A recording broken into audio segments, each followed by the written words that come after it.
Hello, everybody.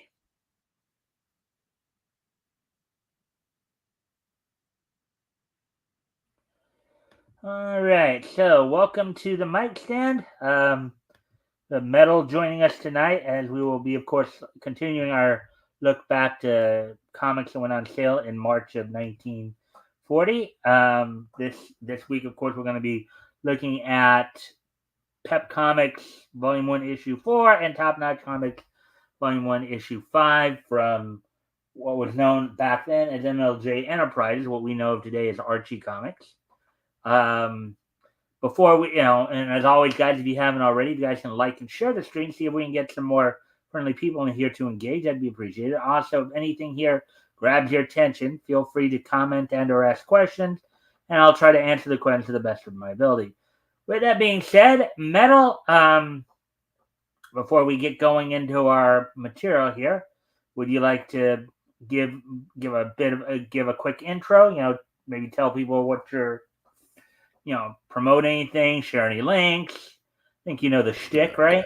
Yeah, sure thing. Hi, I'm the Metal. I'm a professional freelancer centered in the DFW area of Texas, it's Dallas Fort Worth.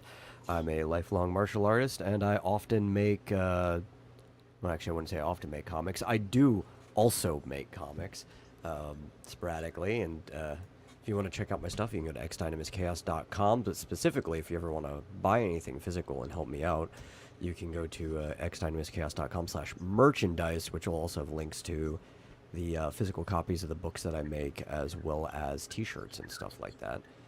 Um, and I'm also the host of the Vomitorium, which has a couple different shows under its name. So yeah, that's what I do.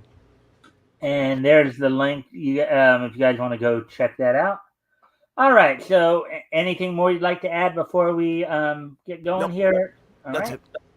Other than All I'm right. not feeling 100% chipper today, which is why I'm also not on camera. I know on the Sunday shows I'm often not on camera anyway, but that's because like I'm eating and you don't need to see me shove food in my mouth. But Yeah. usually, if I'm feeling up to it on this show, I'll have my camera on. Well, it's kind of funny because Elk was just getting on me yesterday about my habit of using my shirt to wipe my nose. I mean, I know it's not something that's you know pleasant to watch, but it's one of those habitual things. It's like not much I can do about it. I'm just that's just who I am. This is what I do. You could So start wearing a suit jacket or a shirt with a um, what's it called, a collar pocket, right? Like a actual shirt pocket, and keep a handkerchief in there, so it's like right there at shirt level anyway. You can just wipe yourself with well, a yeah. handkerchief. I mean, I do kind of have something like that here. It's just the way I sometimes handle it, and plus, kind of, this is how I usually will Yeah. take care of it. So, and that's probably also not something people really want or need to see. Buy a So, towel or a bib. Yeah. I mean, because I can't, for whatever reason, I've never been able to like blow my nose all that well, anyway. So, and the thing is, if I could sit there and I could like sit there and go off camera every time to do it to where people wouldn't watch, but then that would kind of drag on after a while if I'm like doing that every like 5-10 minutes. So sometimes it's easier to just do what I just did right there. Anyways, Hail Xenu, buy a towel. You can buy a towel or yeah. Um, with that being said, that out of the way, of course, you buy hankies. Well, my shirt's my hanky. Okay, so just deal with it. Anyways, um, with that being said, let's get into why we're actually here, which is, of course, the material. Get right into it here.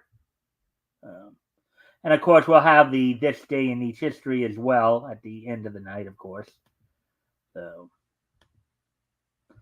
all right. So, as I said earlier, of course, we're going to be, reading through the Shield, Midshipman, features in Pep Comics here, Pep Comics Volume 1, Issue 4, and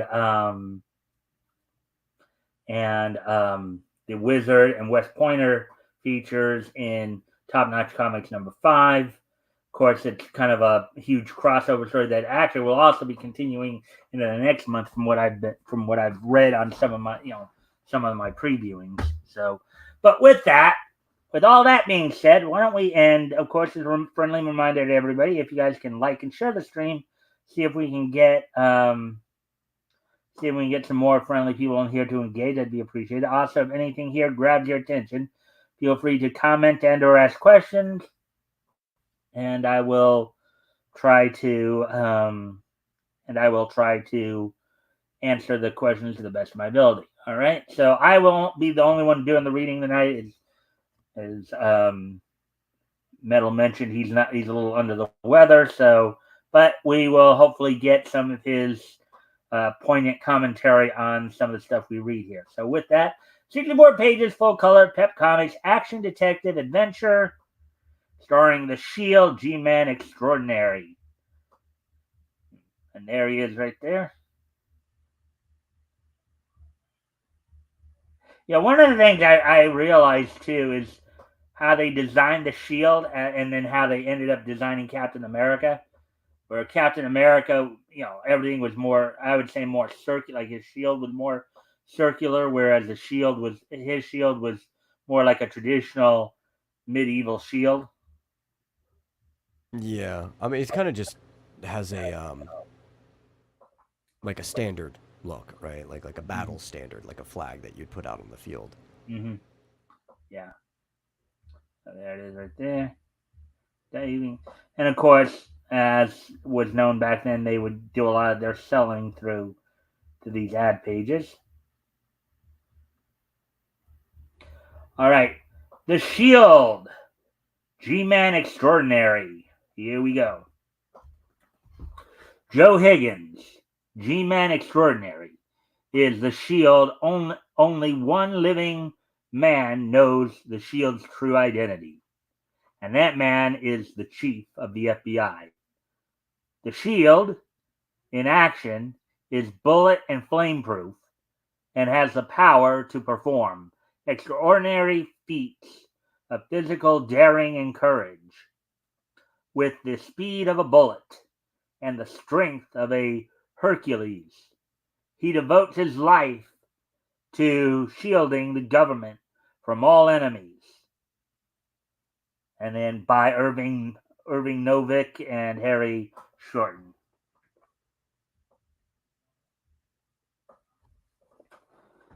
Joe Higgins of the FBI is on his way to the Washington, D.C. airport. What was that? An explosion? It came from this direction. I'd better see what happened. What happened? Two cars speed away from the scene of the blast. The wizard is a dead one. Sure now. Quick! Quick! We must get away from here.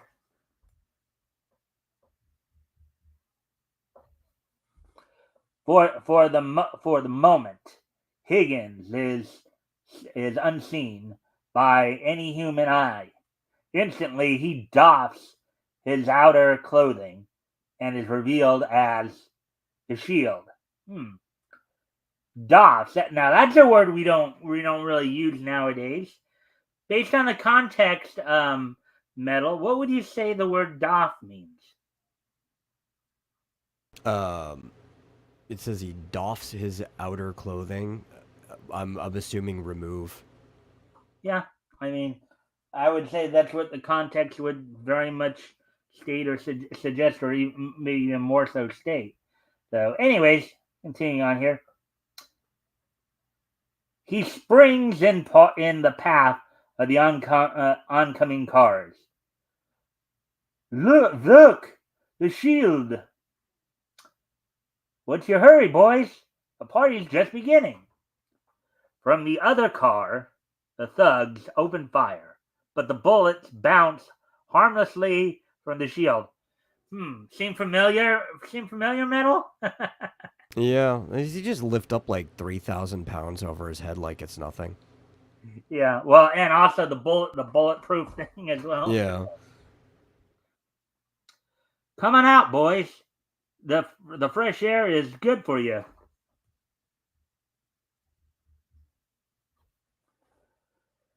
From the debris burst another awe-inspiring figure. The wizard! The shield! Two almost legendary figures, the most the most potent the most potent forces against injustice the world has ever known meet. That was quite a tip you gave my chief about the Monsconian spy ring. I've been given full authority to go ahead on that. I'm on my way to Pearl Harbor now. Um, maybe I can help you out. Pearl Harbor. Pearl Harbor. Hopefully he can get ahead of that. Huh? I said hopefully he can get ahead of that. What year did this come out? This came out in this comic came out in March of 1940. Oh, okay. And the point I was just about to make before you interjected there was, could this be possibly a little bit of foreshadowing? Well, I mean, everybody knew that being one of our most eastern naval bases, that it was a target long before it actually got hit. Pearl they Harbor, just weren't expecting that it was going to be... Wait. Pearl Harbor, most easternmost? Sorry, I meant western. Yeah. Yeah, I'm a little sick. As I remember, yeah, our most Pearl western Harbor naval base, we knew it was a target. In Hawaii, not... Yeah, long before it got hit. We just didn't know how blatant they were going to be about the civilians living around the base and everything. But yeah, it was obviously going to be a target. Let's see. This is what. This is almost 2 years. Almost 2 years. Before it happened. It's like 21 months, I believe. So the wizard brings his super brain into play. The Monsconians have their headquarters in Kuala. So long. I'm on my way, and thanks. So long, and good luck. That afternoon, when the Trans-Pacific plane leaves for Pearl Harbor, Joe Higgins is aboard it.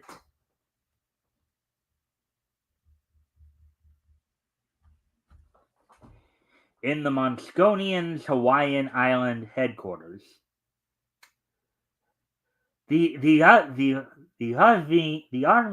and Navy will soon arrive for special defense maneuvers. We have an opportunity for great sabotage. Let's see. Ruin the first line of defense, and then our Monsconian government invades. What do you think of the dialogue so far? I think they're trying a little too hard and not necessarily succeeding. What do you mean by that? Like, it sounds a little over the top. You think it's more the writing, or maybe how I'm performing it? No, I think it's just how heavily they're trying to script the accent. Yeah. Well, I'm just interpreting Yeah. it as best I can. You do Yeah, know you're that. just reading the letters they put in front of you. And then trying to put my own little spin on the accent too. Joe. Before I continue, let me just see if there's anything in the chat. Maybe. So now we have. Let's see. We do have a few. Let's see. Rick gonna sue someone? Taylor Ritter. Let's see. Well. If isn't the Legion of Anti-Good Knights no wrench for the. I doff my work outfit as soon as I get home. Not sure what the former portion of that proper name means, but hi, Elk.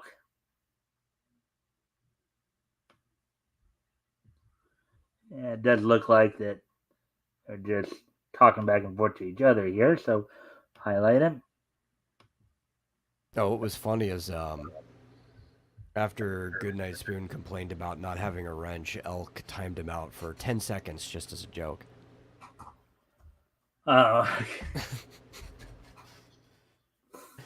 Which I like that they have those very small timeout portions, especially if you just want to joke with somebody. They used to only have the one, and then you'd be timed out for like 5 minutes or something. Yeah.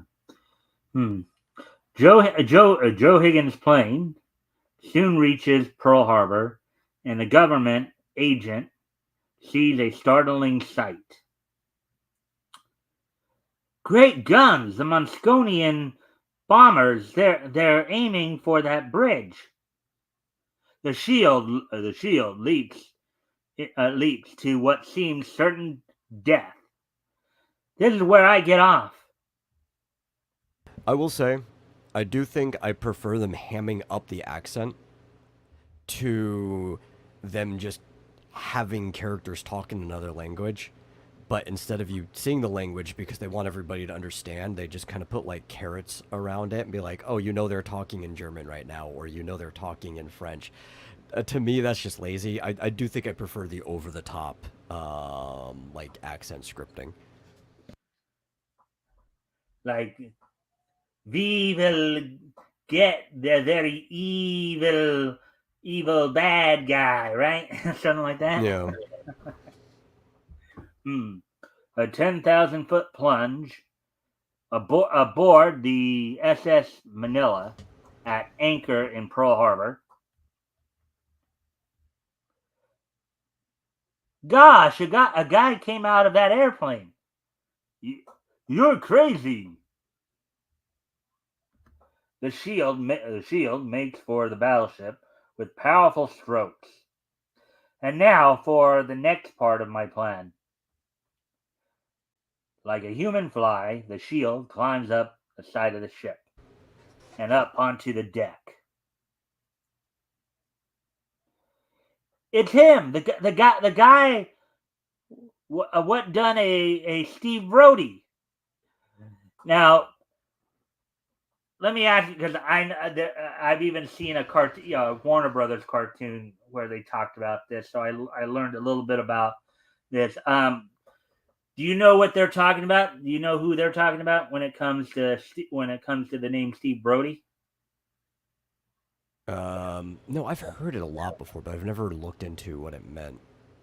Okay, so because I recently had to look into this a little bit because even Warner Brothers did a cartoon short about this where Bugs Bunny.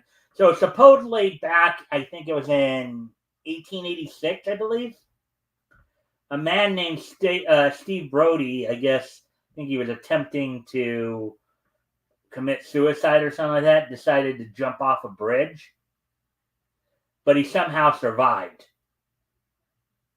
And then Okay. for like another 50 years or something like that.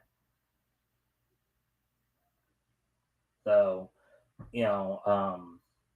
that's basically when they say Steve Brody, somebody just jumped out of a plane or off a bridge.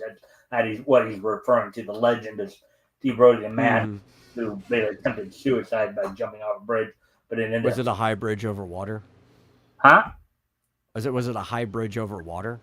No, it was actually a bridge over. I think it was a bridge onto an actual street.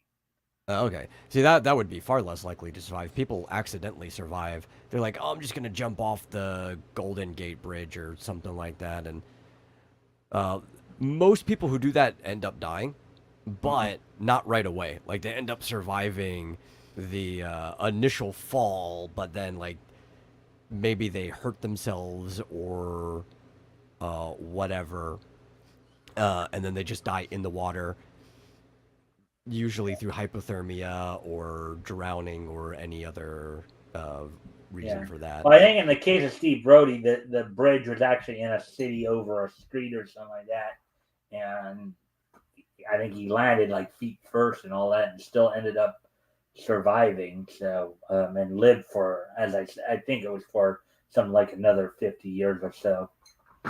So, oh, anyways, just a little tidbit for you to know.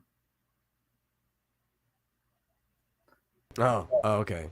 Goodnight Spoon said something before, but I think he misspelt it because he said "why mommy," which would mean rich or milky water. Um, but if it's "why mommy," that's water of the Pearl, which is actually the area around Pearl Harbor. It's like the actual name of the place. Why mommy is a all right, and the shield just Steve Brody from the airplane. So I guess I misspelled it. It's mommy. Yeah. And then this brings up a beef I have with superheroes. Whenever they start, the writers forget their original powers, and all end up with the power of Greek gods. Like Flash, his power started as speed, but to survive punching someone that fast, they need super strength. To be fair, speed is strength too, right? Like the faster you are, it's actually the stronger your legs are, and you're just pushing off the ground harder. Right. So And let's not forget basic physics either, right? yeah. What's force? What's force? Force, if we're talking about the energy of the moment, it's mass times acceleration. Mm-hmm. So if you're sitting there, and you're let's say a 250 pound man, and you're sitting there, and well, even if you're as low as 180, 180, and Yeah. you're accelerating at an incredible rate, of course you're going to generate a lot of force there, etc. Until everyone is Superman. Hi, all. Hey, Rick. Welcome to the show. Let's see. Which force is actually more complicated than mass times acceleration, but what we're taught in school is specifically the energy of the moment, which that's all you need to know. Yeah. My kingdom for oh boy. Hey, Rick. Hello, Rickus. You have kingdom. Good night. Is he the biggest Rickus? All right. So with that, let's continue on with the story then. Howdy, boys. I wonder if I could borrow an anti-aircraft gun for a while. This'll do. Stop! Stop! You can't do that. Before the startled crew can gather their wits, the shield mounts um, a smokestack. This is gonna be a good trick if I can do it.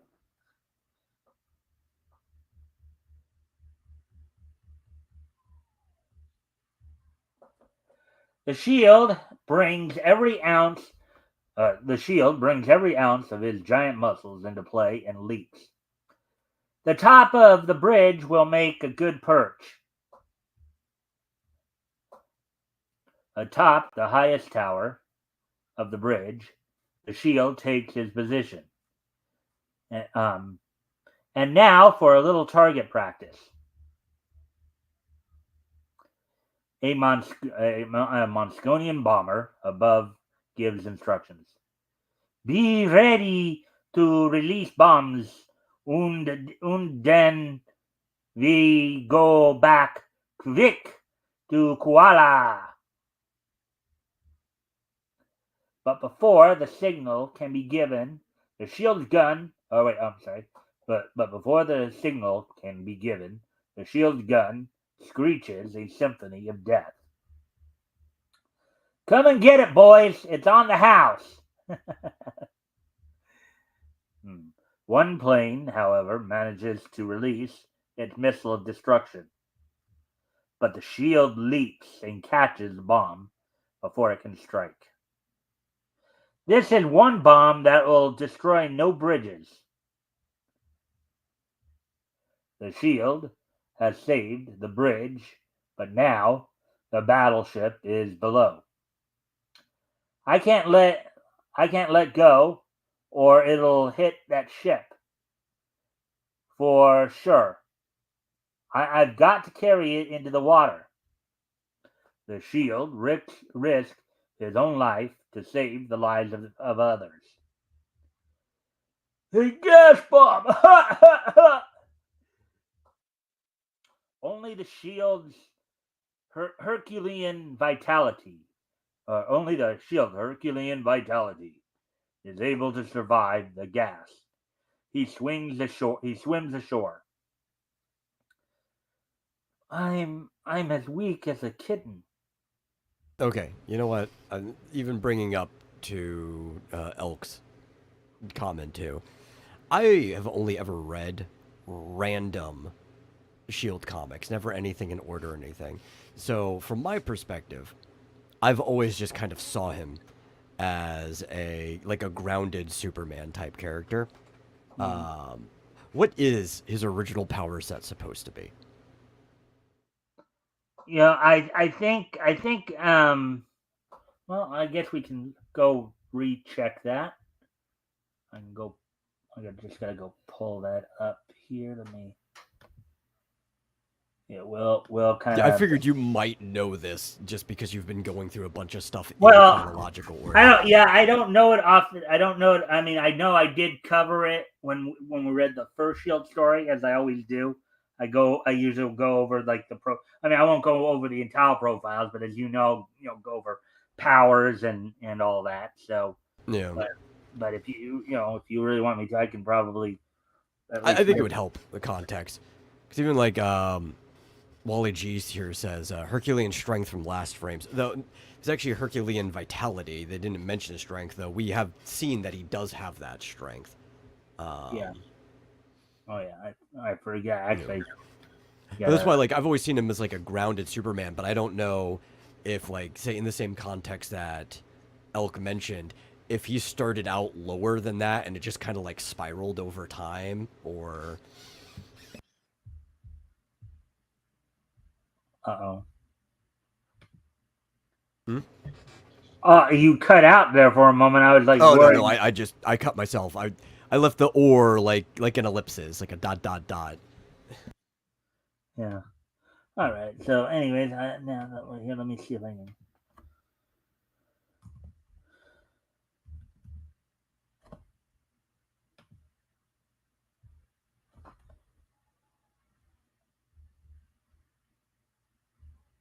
Apparently, he can easily lift 3 tons over his head from that car he swung around earlier. Mm-hmm. All right. Well,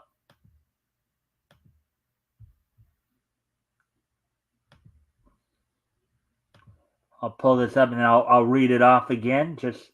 And this is why, even when you're not co-hosting, it's a good idea to be watching these, even if you're not co-hosting, because then we do come up on it, you'll have a better idea of what we're talking about too.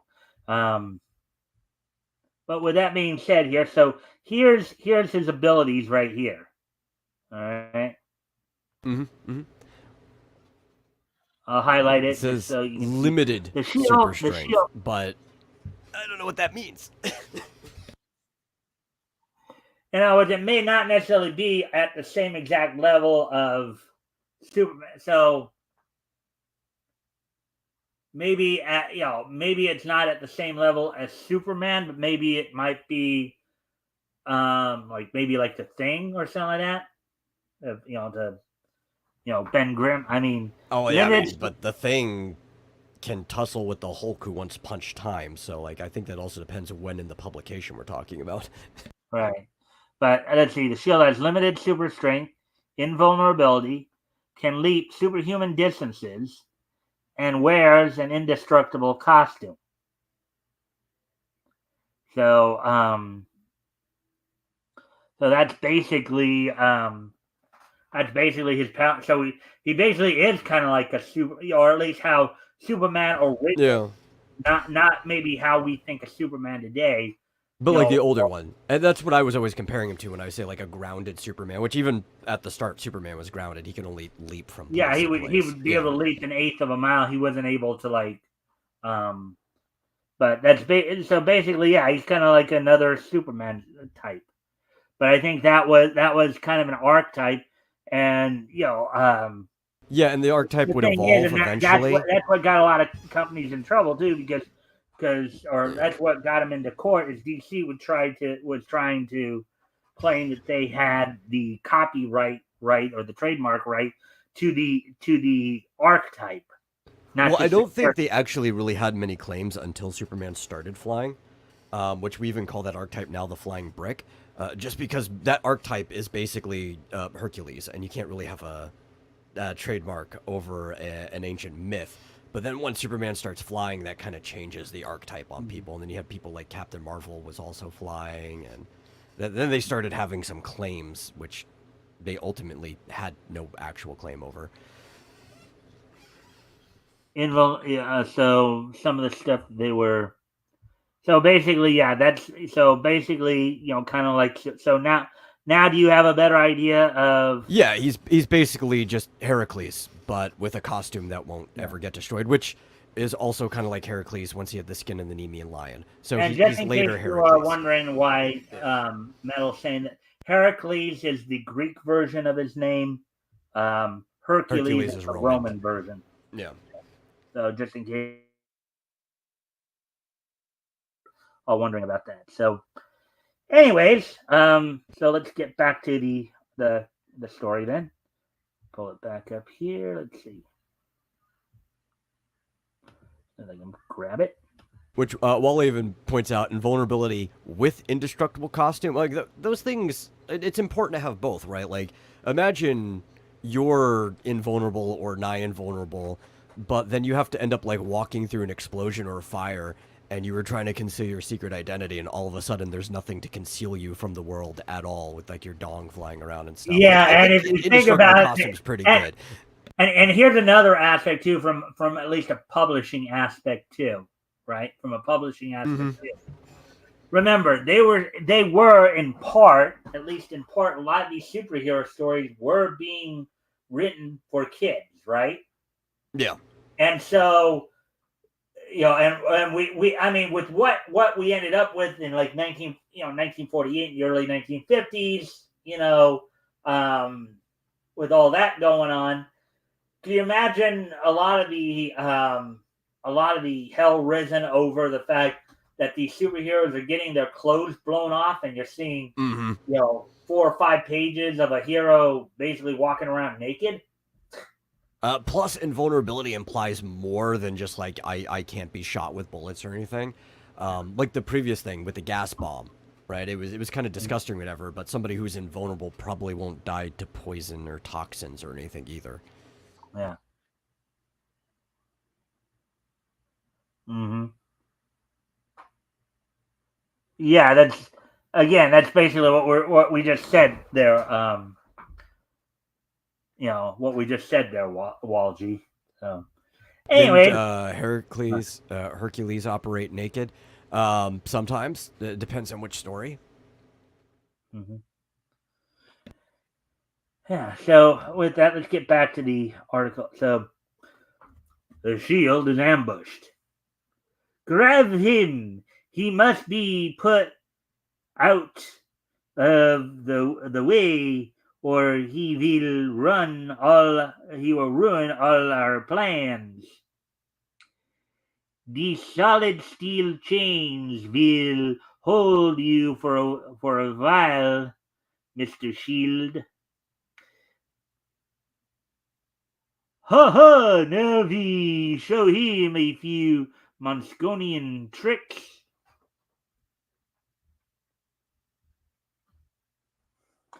They arrive at the Monsconian fortress in Kuala.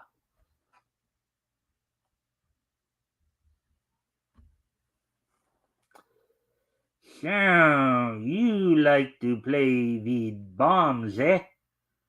Well, you will be tickled to death with this toy. Shove him in that cannon, goat.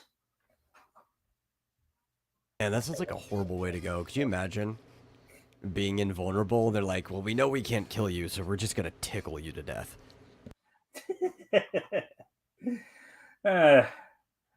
Yeah.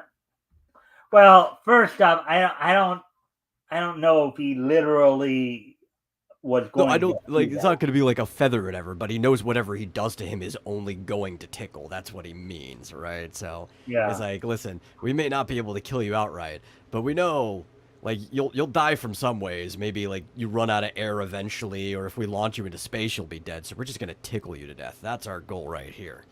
Well, from what I've read before, like particularly in medieval times, they actually would use tickle torture on nobles when they did things wrong because it was a law that you couldn't leave marks on nobles, right?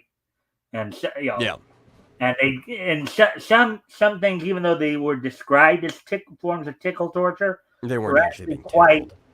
Yeah, I mean, Yeah. I remember like one thing they described was a case where you put somebody like in the stocks. You put their bare feet in the stocks. You pour, I guess, buttermilk on their feet or something like that, and have a goat come along and lick it off. The thing is, Like though, metaphorically, torture in the era would have meant the same thing as like a slap on the wrist means now. yeah. But anyways, just some more little interesting tidbits there, and I guess um,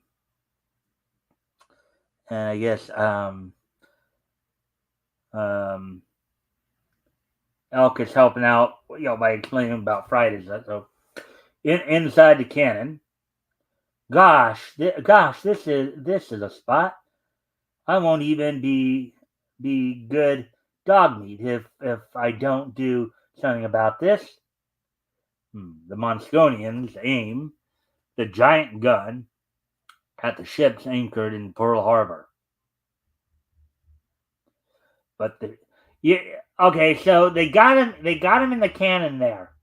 Okay, so what do you think? What do you think their intention is here? Knowing what we know about the shield and all that. Well, I don't think that they think that he's going to die necessarily from maybe him blocking this artillery shell or whatever that they're firing. I'm thinking either A, they're trying to use this like a pressure oven, right? Like hopefully it'll explode in there with him, or B, they're hoping to just launch him off with the artillery shell. Well, considering his indestructibility, right? Even his limited indestructibility, right? Um, what I'm thinking is they might be trying to use him as a shell itself. They're talking about shooting the artillery at Pearl Harbor. I think they're actually maybe considering using him as a bullet. Sure, they could do that as well. But That's either way, I just don't think they think he's going to end up dying here, so they're trying to get rid of him. yeah. Well, but then by using him as a bullet, of course, I think the idea would be that well, we can't get rid of him, but we can at least use him to do our dirty work for us, right? Yeah. And looking at the next panels, it seems like he chose option A. But the shield has other ideas. The effect of the gas has worn off, so he flexes his giant muscles, and that takes care of the chains. Now to stop this thing from going off. He places his hands on the shell and shoves it backwards to keep the back of the cannon open. Just as the Monsconians start to shut the breach, the firing pin makes contact, but the breach is open. The shell backfires, and the whole base of the gun, crew and all, is destroyed. So he basically stops. It sounds like he stops the gun to the point to where it causes it to backfire in his hand, and backfire on them. Yeah, I just there's something I wish they would have done because I don't see him able to do this himself the way he did it. I wish in a panel, like right after he broke the chains or never, it showed him like driving his toes into the barrel of the cannon, because friction alone with his suit would not be enough to just like stop him from launching with the shell. He'd actually need to like drive himself into the barrel or something. Like he would have just been launched, putting his hands there. There's nothing he could do to stop it otherwise. Okay, so, and then good night. How do you manage 45 cohorts at the same time? Oh, it's because Rick said, talking about your comics retrospective nights, that you host it every time, but you might have like you cycle through 45 or 5 co-hosts. He probably accidentally typed 5 too early. It meant 4 or 5. But it's like the range 45 to 5 is a pretty odd range. Yeah. Mike all does the niche news Monday to Thursday 9 to 10. That's of course Eastern, 6 to 7 Pacific approximately. And Sunday does a panel show on Sunday from about 8 to 10. So 45 sounds interesting. Where is the other 55% of the host? What happened? Well, Yeah. I'm not even on camera, so I guess as a voice right now, you could probably say it's like 45%. Yeah. So, anyways, let's continue on with the story here. The shield leaps from the wreckage and corners one of the Monsconians. Where do the big shots hang out? Quick, before I wring your neck. Don't. It's a few miles down the road. The shield streaks toward Monsconian headquarters. Now I'm getting somewhere.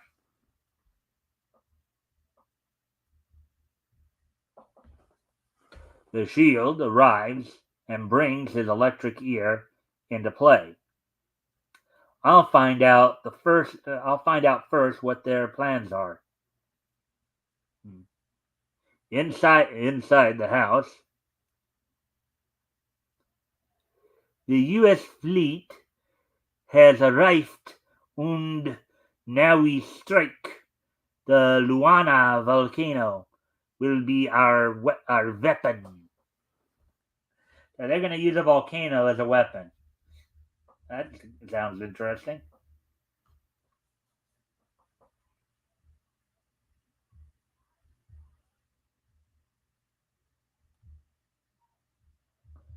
All right, so the Monsconian master spy explains the crater is semi-active. Bombs will set it off.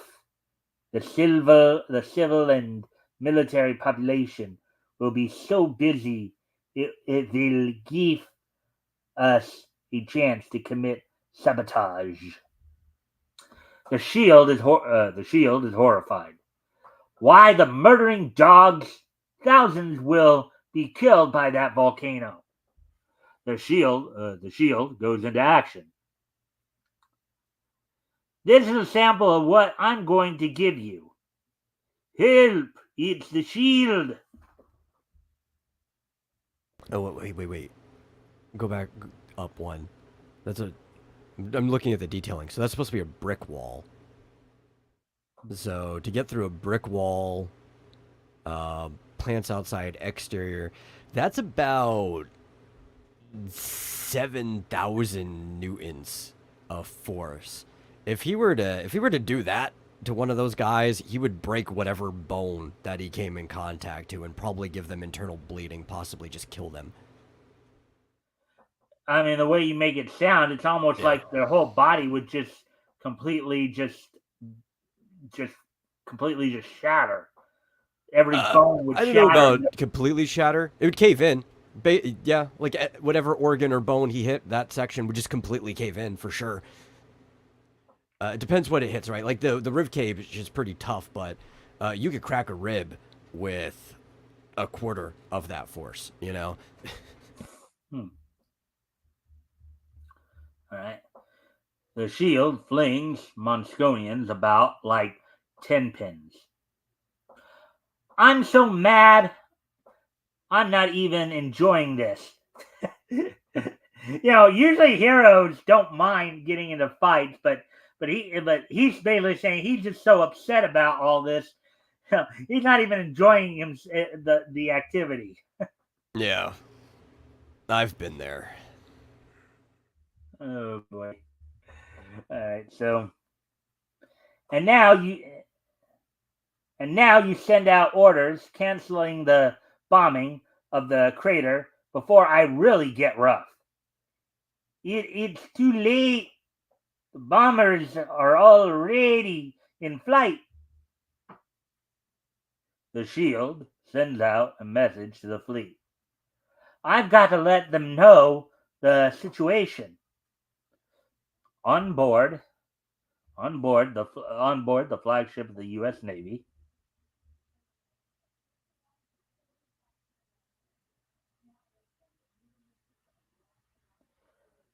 Messages flash through, sir. What's this? Monsconian spies planning to erupt the Luana crater? We must act immediately.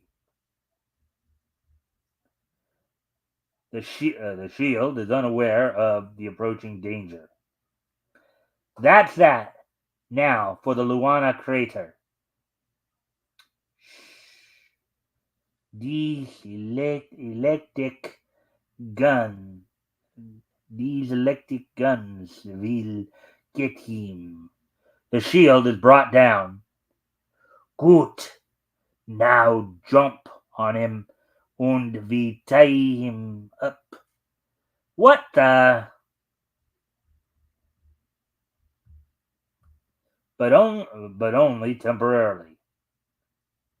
You must have bought those guns at a bargain counter. The Monsconian bombers approach Luana. Leaping from crag to crag, running faster than the bombers can fly, the shield races to frustrate the Monsconians' inhuman plans. If I can only get there in time. The shield arrives too late. They've done it! the U.S. Air Squadron arrives and drives off the Mosconians. Were you about to say something, Metal? Oh, no, no, I was just also somewhat correcting myself because I was thinking with that impact when I said like 7,000, that's like the bare minimum force you need to get through an exterior brick wall. But then I'm like rethinking with the actual impact size is his fist, right? So a fist isn't really all that big. It means the force is condensed into more a tighter area, so it's better for penetration. But then when you look at the size of the hole that he made, it actually probably would have to be anywhere between 10 to 20 times the amount of force that would actually be necessary to break it to make a hole that size. So yeah, maybe it would actually shatter all the bones in their body, just because I'm underselling how much force is necessary there. Well, anyway, those rats will get theirs.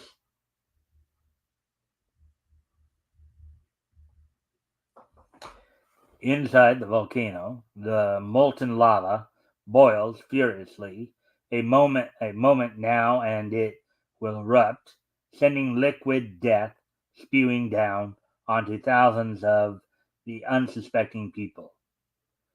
The shield decides his course of action. It might work at that. If I can dam up this crater temporarily, it'll give the inhabitants a chance to move out of danger.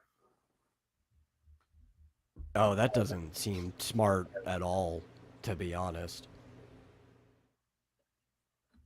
If anything, I think it would make the situation worse because I think it's almost You're like building pressure. You're basically making a cannon. yeah, that's what I was thinking too. I think Uh, a better thing would be is if it's tectonic activity is probably what's causing the eruption, and if they're using it as a weapon, that means they're the ones that are increasing the tectonic activity.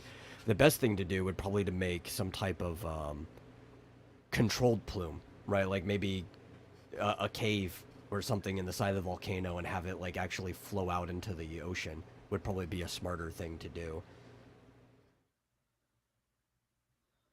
all right.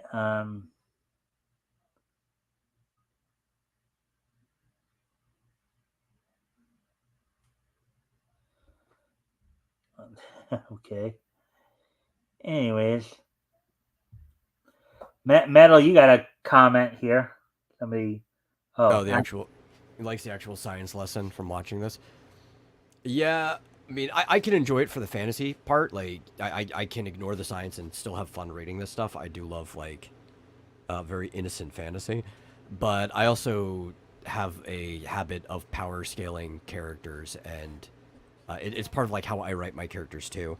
I don't necessarily make it stop me from doing cool things, but I want to make sure that my characters stay consistent. So if they're going to do something cool, I want it to be within the range of cool things they should be able to do at the time. And I do a lot of math in my writing. all right. So anyway, oh, and then Wall G here said, Shield knows how to cap a volcano. He's got geothermal knowledge. Apparently, yeah. We'll see how it works for him. All right. So, a race against time. The shield performs in a few minutes labor of years for Mother Nature. These rocks will stop the eruption for a little while. Kind of reminds me of a scene from the GI Joe cartoon from back in the '80s, um, from the Mass Device miniseries. Um, as the Cobra was sitting there blasting just below the lava flow to kind of try to pop it as a cork. I don't know if you ever saw that episode or not, Metal, but Trying to think if I have. yeah. Anyway, in a plane above, the pilots look with amazement at the feats of strength performed by the shield below.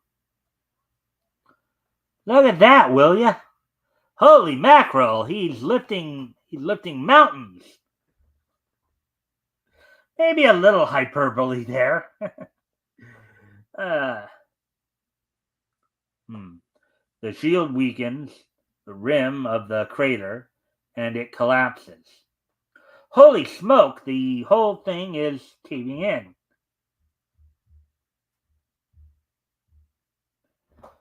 The shield hurtles toward a fiery doom, and out jutting ledge saves him temporarily. The army plane, citing the shield's predicament, swings down to a perilous landing on the rim of the crater. Made it. Whew, for a minute, I thought we'd surely be wrecked. Cadet Keith Cornell, the West Pointer, who we'll be reading in a little later. His feature will be reading a little later. So here's another crossover on special duty in the Hawaiian Islands, to the rescue. Quick, lower me down there with a rope. You're crazy. You'll both be killed.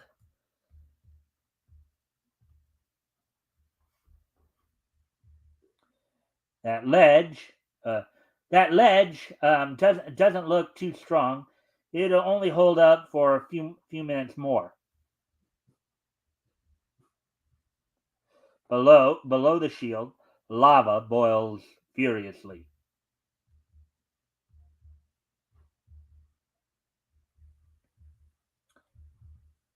The shield regains consciousness. What happened? The shield shakes himself free of the debris just as Cadet Cornell reaches him. Look, that ledge is giving way. Thanks for trying to save my life, but you shouldn't have risked it.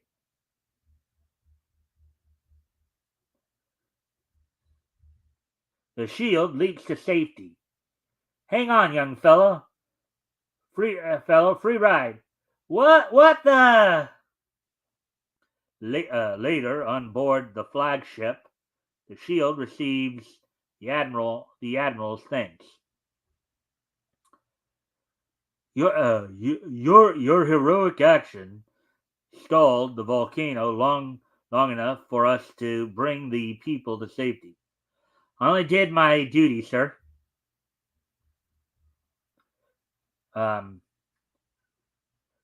Still later, Joe Higgins reports to his chief. The Monsconian spy ring at Pearl Harbor is completely cleared out. Good work, Higgins. But the diabolical plot of the Monsconians against the U.S. government still goes on in the next issue of Pep Comics. And the Wizard, the man with the super brain, and the West Pointer fight against these same inhuman schemers in the April issue of Top Notch Comics, now on sale. So normally I would, after each feature, I would ask what your take is, but since this is since all four stories we're going to read tonight all interconnected, I'm going to wait till the very end to ask about your impressions on the stories and stuff like that. Yeah, so normally, like, we were talking about go ahead, him being invulnerable, right? Would the volcano have killed him if he fell into the lava? That would have been a very interesting question. Like, I think if he still has to breathe, ultimately it would kill him. Like, he should have been suffering from, like, smoke inhalation and, like, heat exhaustion in there. But, like, would the actual heat of the lava kill him is the question. Well, I guess it's possible. I mean, even if it's costumes invulnerable. I mean, theoretically, theoretically it might melt his skin away. You know, Yeah, I but guess what if his theoretically. skin was invulnerable, right? Like, who knows? Yeah. Yeah, I mean, unless we actually see something like him diving into a molten lava, I guess we will never know unless he like does a Superman and actually dives into molten lava and see him come out as if he just took a swim in the ocean, right? Yeah, but you really couldn't do that in lava. It's so Too thick, too viscous thick, and too dense. thick and Like, hot, too hot and thick. no, yeah, it's the thickness, right? So like, it would take. I mean, maybe he could just because of his super strength, but it would take so much force and pressure to actually swim through lava. You'd kind of just float on top. That's why most things just end up floating on top of lava streams, because they're more buoyant than the liquid lava is. All right, so now we're getting to the midshipman portion of the story here. So let's see how this all goes. Let's see. Shield would have dominated TikTok had someone got him on camera. Um, in our timeline, Monsconian owned TikTok. Monsconian, okay. Um, did he do his duty in the washroom? Uh, I don't think Metal is playing along with the bit. Um, well, some of his skin is exposed, so maybe. Yeah, like I said, I think ultimately he dies before that becomes a question, just from like the smoke inhalation. It's like that's how most people would. Or actually, if you touched lava, um, you would just set on fire and you would die that way. Like that. That's how a normal person would die. Yeah, actually, Just not I the think heat. I've seen some cartoons where you know where a piece of maybe cloth or something like that gets close to, and even before it doesn't even make it It doesn't to even the touch. lava, Yeah, it because just it's so hot explodes. around It it. just poof. Yeah.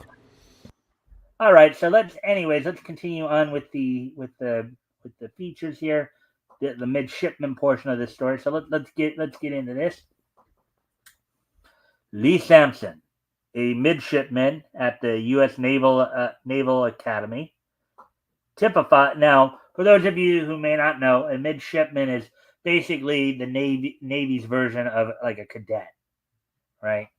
So, um, the those who go to Yes. West Point are called cadets. Those who go to the Naval Academy are called midshipmen. So, just a little FYI right there. They're the exact same rank. Yeah. Typifies the American ideal of patriotism and intelligence. He serves his country and is ever ready to lay down his life in its service. Lee Sampson, the midshipman, has received permission to use one of the Navy boats for the afternoon. This is a great idea of mine coming out here to study for exams. Nobody to bother me. Lee's notions of peace are rudely shattered. Am I seeing things? Or is that really an airplane? Do you recognize that airplane, Metal? I swear I just saw it. I think it looks like Yeah. one of the plane from maybe the previous story, Yeah. or one of the planes, anyways. As Lee approaches the scene, he sees another queer thing.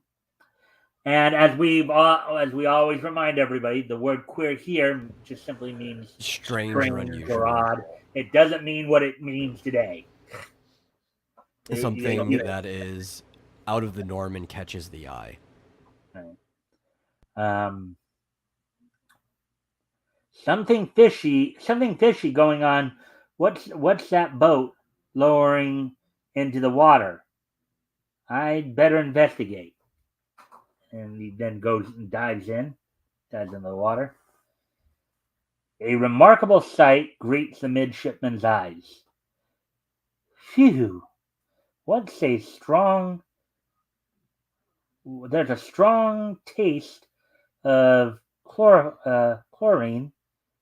Maybe that fellow was overcome by it. Anyway, he needs help.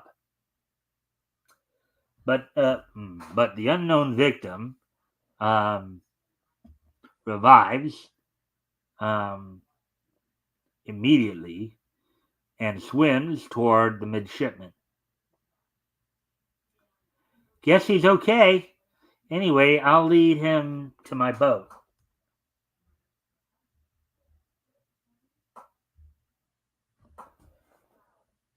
Here's my boat. Climb in.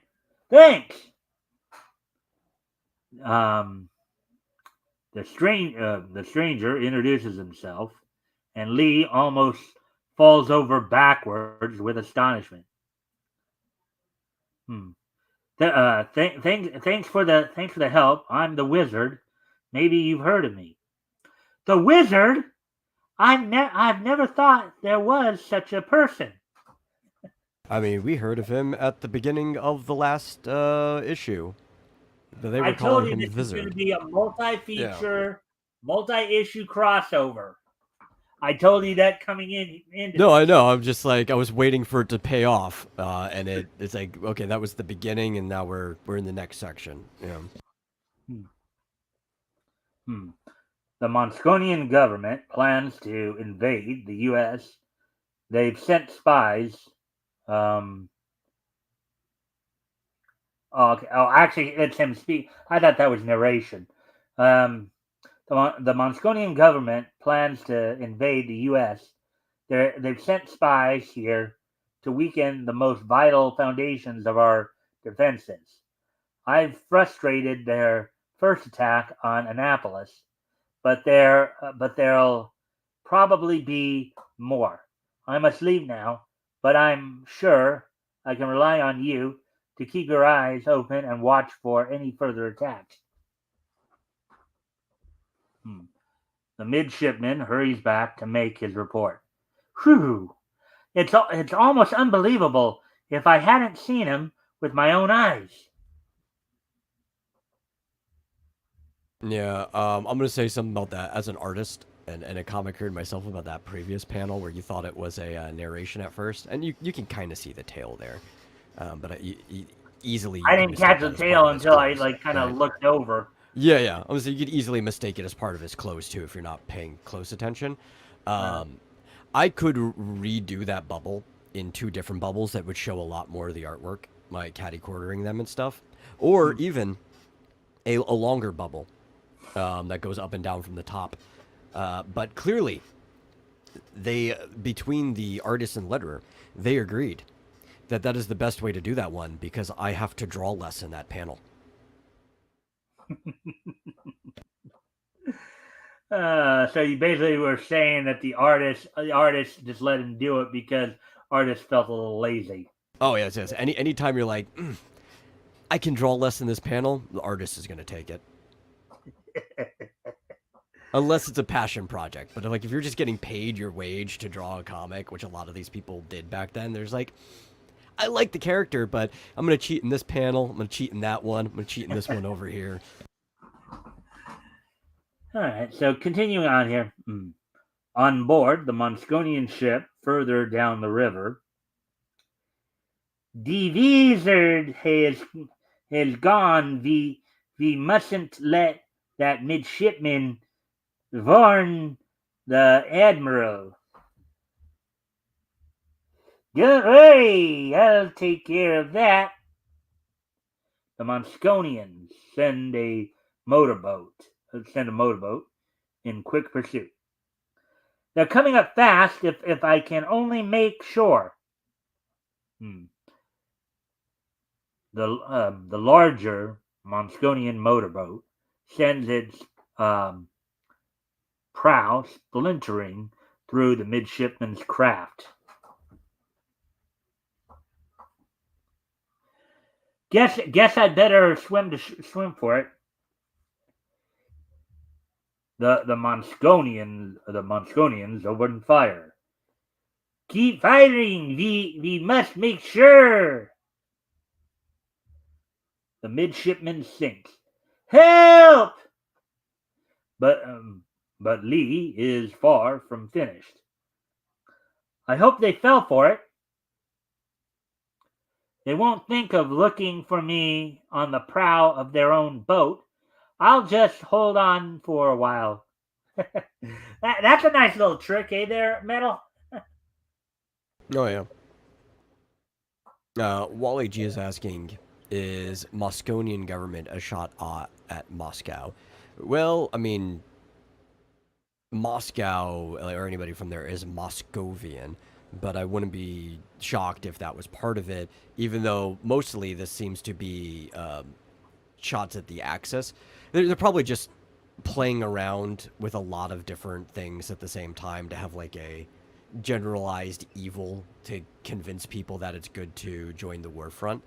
Like it could be a combination between that and Macedonia, which was still technically a place now, but it was more widely a place back then. It was more closely related to the front. Yeah. Now, prior to me doing these historical comic retrospectives, right? I would kind of like read through the synopses and I would read through the synopses and and some of the stories of like a lot of the DC comic properties, as well as those companies that ultimately became part of DC. The characters that were bought like from Quality and from Charlton and Fawcett and all that. And one of the things I saw particularly in Quality is they'd in a way make their world even that much bigger. When they would do these type of stories, right? When they do these type of war, war propaganda type stories, instead of using the real world countries at the time, they'd actually make up countries. Yeah, which DC and Marvel also did later on. Countries like Turkovia or Japania. I'm not kidding you. When we read some of the Quality comics, you'll see this particularly in some of the Black X stories. Where they would literally, like, before America got into the war and before, as a way to kind of try to bridge the gap of trying to get people to want to get into the war, they would make up countries. They play out the whole idea of World War, the World War going on and play into it. Yeah. It's still a common thing that happens, right? Like, Marvel has countries that don't exist. DC has cities and countries that don't exist. Their world would have to be physically bigger than ours to fit everything on their map. Yeah. Well, I do know that, from when I've read the Atlas of DC Universe before, they've talked about that too, that, Earth 2 and Earth 1 are actually technically bigger, when you think about it, when you're adding all these cities like Gotham and, Gotham, which according to the website Atlas of DC Universe, Gotham is based in New Jersey, along with Bloodhaven. Yeah. Metropolis is in Delaware. So just to keep, now that's according to that site. And, I don't know if I've ever shown you that site before or not, but we've been over it, and I've seen maps as well. Like there's also like Capital City, Central City, right? Yeah. All these places would have to be somewhere, and some of them could fit in places that are currently untarnished, unused for agriculture, like forests that could be cleared or whatever. But a lot of them would be like right in heavily populated areas, and you'd have to increase the size of the map to be able to fit that city in there. Like you can't squeeze really any more cities into New Jersey. The whole thing's already basically back-to-back townships. Yeah.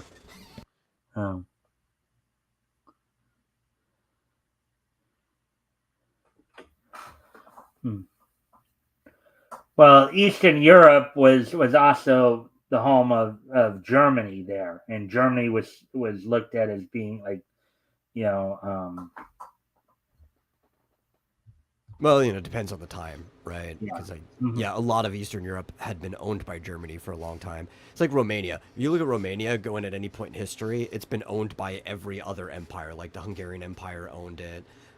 Romania was under siege by the USSR for a long time. Like everybody has owned Romania. They've been through it. And a lot of their culture is heavily Germanic because the German Empire and the Holy Roman Empire had control over Romania for a really long period of time. And I actually kind of feel bad for Romanians. I have a couple friends who live there, and they've had a pretty rough history. All right. So, anyways, let's continue. Let's continue on with the stories there. Of course. Um, let's see.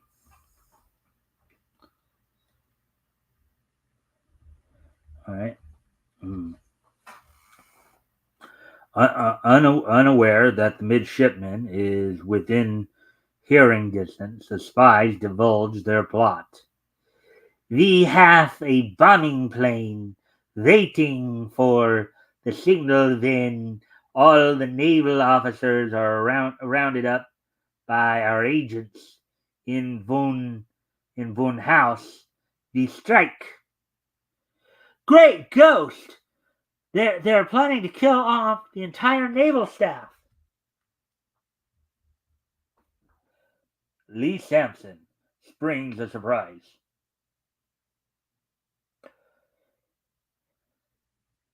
It is a ghost. Here's one ghost here's one ghost with a good left hook. Now you try the water. Let's see.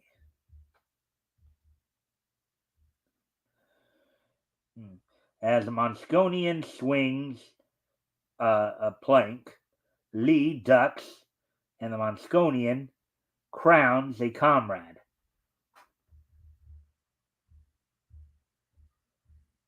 Look at the perspective on this thing. Yeah, it's not the worst.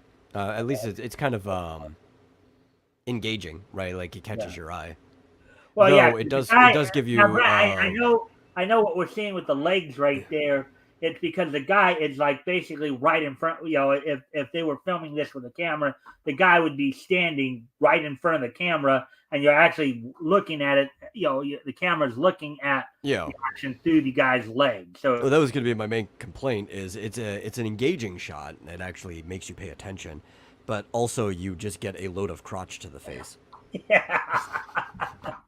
Yeah. Well, my thing about the perspective idea, right, is because he's basically so close, it makes it look like he's a giant, and basically the action is going on right under him. It's like he's standing, normally, and they're all like basically just under him.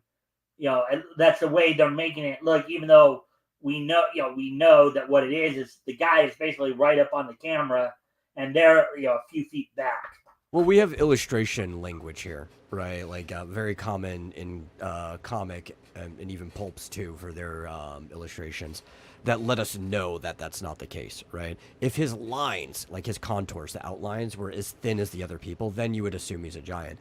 But because his outline is so much thicker, it's closer to the camera, and that's a type of like language technique that they would use to let you know depth of field in a comic. But interesting stuff to look at in how they do it. There, Metal. Oh yeah.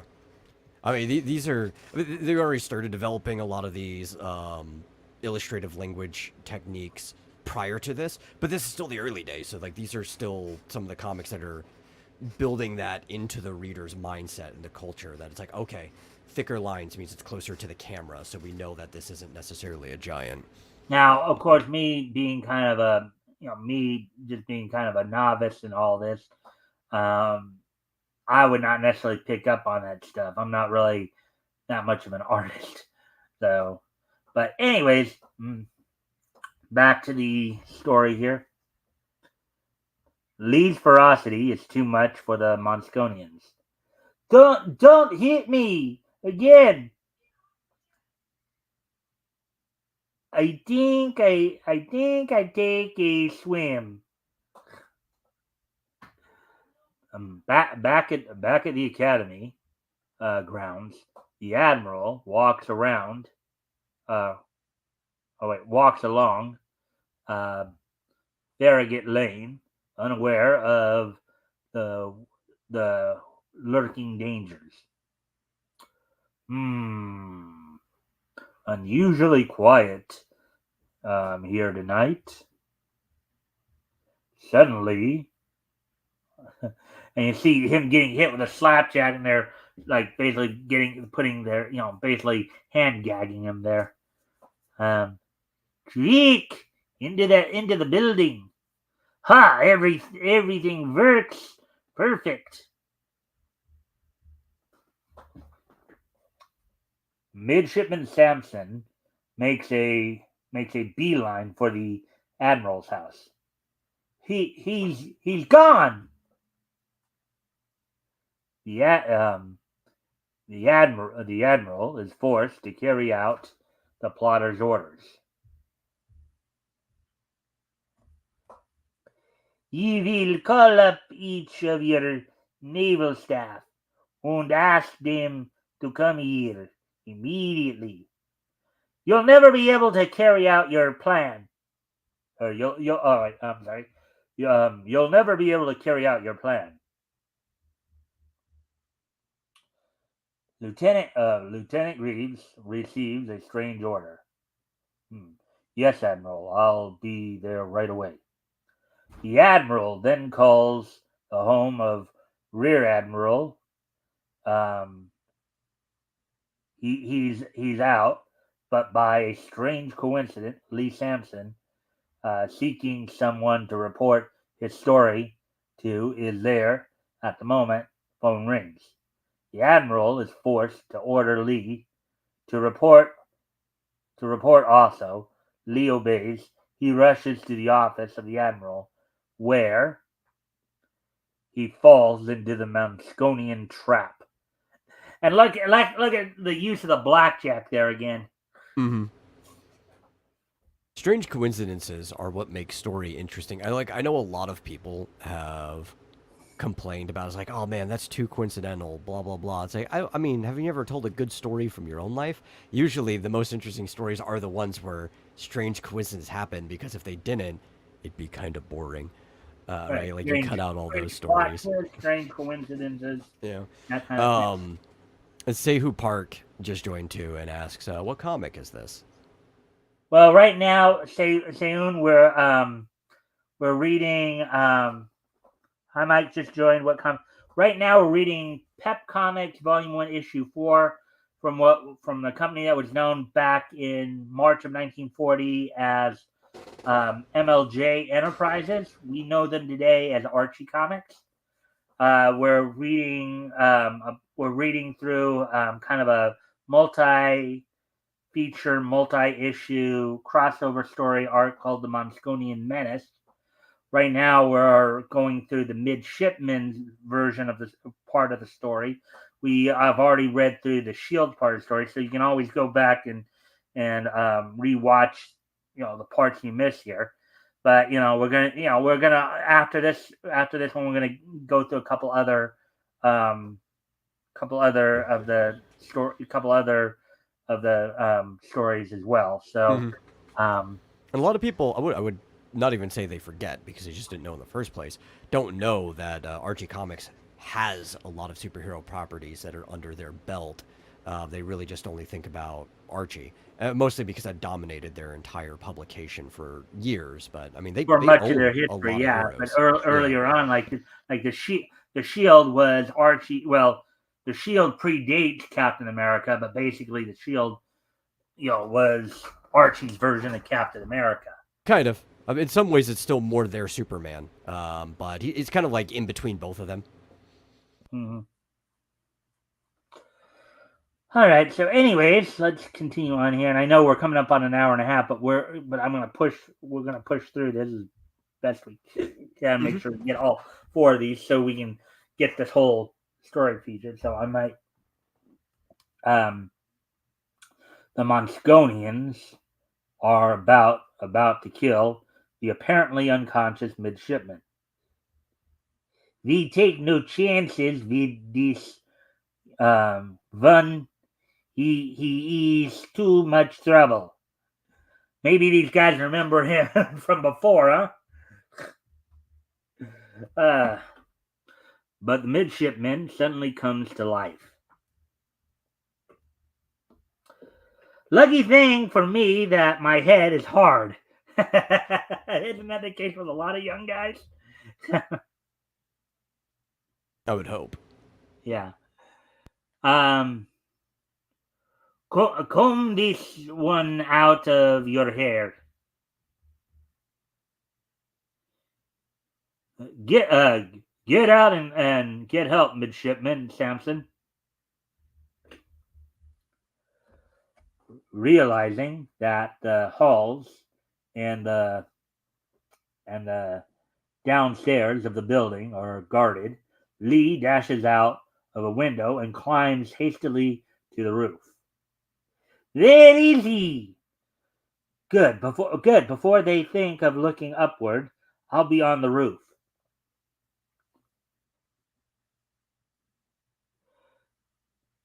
Gosh, looks like I stumbled across something important. Then our bombing planes see this rocket flare. They will know where to strike. But now this scene right here today's July 5th, right? So what were we doing yesterday? What were a lot of people doing yesterday? Metal. I was eating hamburgers and hot dogs yesterday. That's what I was doing, and running a show. But a lot of other people were out watching fireworks because it was Yeah. Independence Day. Though most people actually probably weren't as much as they would like to, just because of the business week. A lot of people will be doing their Independence Day celebration later on, either tonight, Saturday, or Sunday. Probably Saturday for most of them. Yeah. But Midshipman Samson is too late to prevent the Monsconian from sending the signal. Lee has a plan, but it requires a desperate charge. If I can only reach that tree, I can get to a field light and the Monsconian bomber heads for the house from which the flare came. Die signal! Und now we dive to wipe out the entire naval staff. But as the Monsconians speed downward, they are blinded by a high-powered searchlight. I can't see. This light will hold them until all the officers can get out of the building. So yeah, blind a bomber. That's a very interesting way to stop them. Right, Metal? Yeah, I mean, blinding anybody is a very good way to stop them. It's also like, if you have to walk around at night, bring a small flashlight with you that you can hold. That's a better self-defense device than like anything. Yeah. So anyway, okay. Lee's strategy is more effective than even he had anticipated.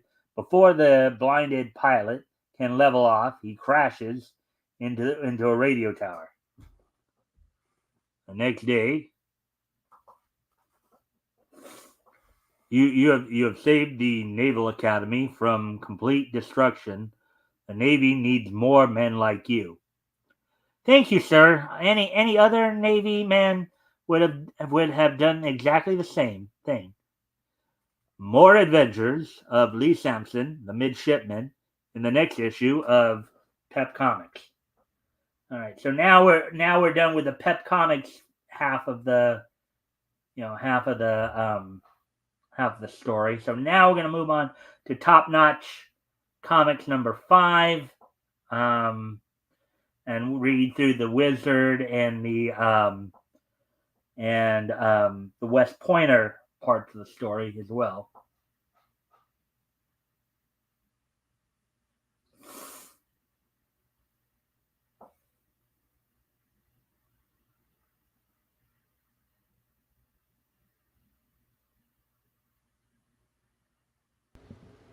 They said audio defense is probably better. I don't know. Maybe. I mean, it depends how you're using your defense. I think using light to blind people it's just one of the best tools that you have. Period. Right. It may be better for an individual, but there's also a reason why you can be thrown in jail for pointing a laser pointer at an airplane that's flying in the sky. Right. Like that is even just a laser pointer, which gets bigger the further away it goes. Like if you were to somehow get a household laser pointer to point at the moon, it would be a mile across by the time it actually hit the moon, right? But like light is such a good offensive, defensive like tool that you can use that I appreciate that they decided to do that.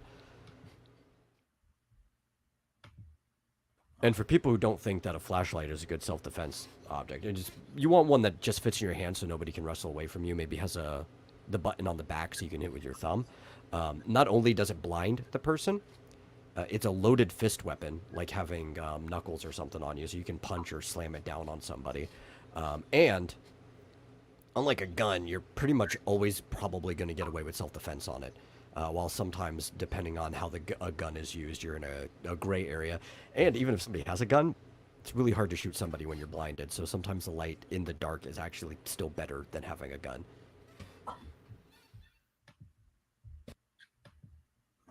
Alrighty then.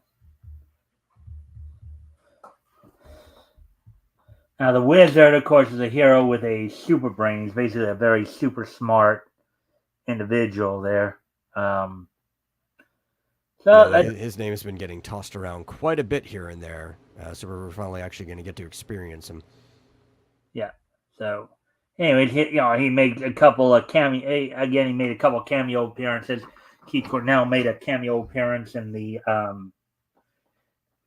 Shield story as well. So let's get into this then. The Wizard, the man with the super brain, made 10 cents.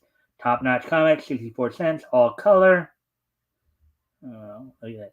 And look at that. You got and we were talking a little bit about, or I was trying to talk about patriotic cartoons and comics yesterday. Look at that. You got the parade right there. Streak Chandler, Wings Johnson, the West Pointer. You got all right, so the Wizard, the man with the super brain. He solves all plots against the government, but the plotters cannot solve his plot against them. The Wizard has been of incalculable aid to the U.S., for with his super brain and photographic mind, he is able to visualize faraway happenings with these mental powers and his super strength. He ferrets out plots against the government. But now he is called upon to frustrate the most gigantic scheme against our democracy that history has ever known. The situation is so fraught with peril that even the Wizard seems helpless to stem the tide of destruction. What will the outcome be?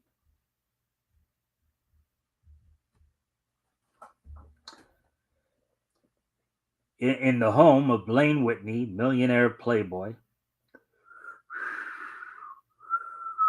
I have a question real quick. What?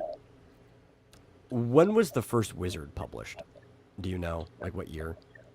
Late 1939. Okay. So Vincent Price had already been acting for 4 years before that. Do you think he was just modeled after Vincent Price when he was young? Because he kind of looks just like him. Well, maybe because late 19, because basically, okay, so the Wizard is the lead feature here in Top Notch Comics. Okay, so you notice here, Top Notch Comics is we're on issue 5 here. So, Yeah, yeah. and this came out in March of 1940. Okay, so just think 5 months prior to this was when he made his debut in Yeah, Top yeah, Notch. and Vincent Price has been acting since 35, and he already started kind of getting in the spotlight by then. So I could see like a comic artist seeing this guy and be like, "Oh man, his look would be perfect for the character we're making." I guess that's possible. I mean, of course, we know Vincent Price has done his share of TV work too. He was, I know he guest starred on the 1966 Batman series. He provided the voice of Vincent Van Gogh and Scooby Doo. Oh yeah, I mean he got his start in TV doing like serials. Yeah. All right. So, anyways,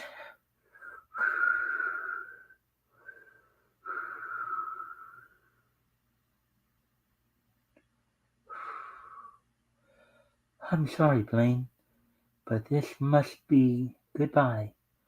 I've met the only man I could ever care for, the Wizard. Now, I know you probably haven't read the Wizard before, but do you know why I laugh right there? Because of the same person. Yep. Yeah, yeah.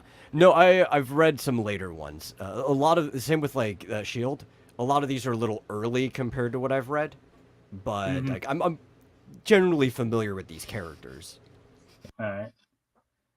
Um, but Jean, hmm, that's irony, all right. She's in love with me and doesn't know it. There's the signal. There's the signal. Grover must. There's a signal. Grover must want to talk to me. Wonder what's up now.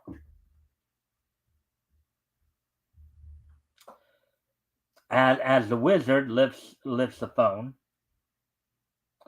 the wizard's super strength saves him from the wizard's super strength saves him from instant extermination. I'm weak as a kitten. If I can only get to my supercaloric capsule. Supercaloric capsule. What do you think a supercaloric capsule is? Oh, I would say it'd be technically the word would still apply, but like a diet pill, like a supplement that it just like so calorie dense that somebody who has superpowers probably burns through calories more than an average person. So he needs it to be able to keep his energy up to do the things that he does. That would be my guess. The wizard barely manages to drag himself to the desk where his strength reviving capsule where strength reviving capsules are kept. Here they are. The wizard's super brain conjures up a vision. Ha ha! It won't be long before we shall locate the explosion, and then we know who the wizard is, and where we can find him. So that's their game. They're trying they're trying to ferret him out, as it were. It sounds. Mm-hmm.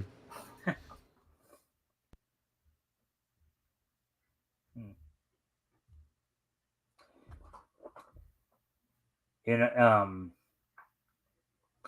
in another room, somewhere in the city, an unusual duty is being performed. Ha! I've located the explosion. The wizard must live at Maple and Walnut Street. He will never live to know that the explosion was wired from the Office of the Naval Intelligence. In the home of the wizard, or in the house, the wizard has seen with his super brain. You have located it. Good. Destroy the house completely. We must make sure he does not escape. The wizard contrives an ingenious plot. So they're coming to clean up the house on Maple and Walnut Streets. Well, I can't change the streets. Oh wait, I can or can't? Well, I can't change the streets. With an incredible display of strength, the wizard lifts his house, but I can change the house. Oh boy.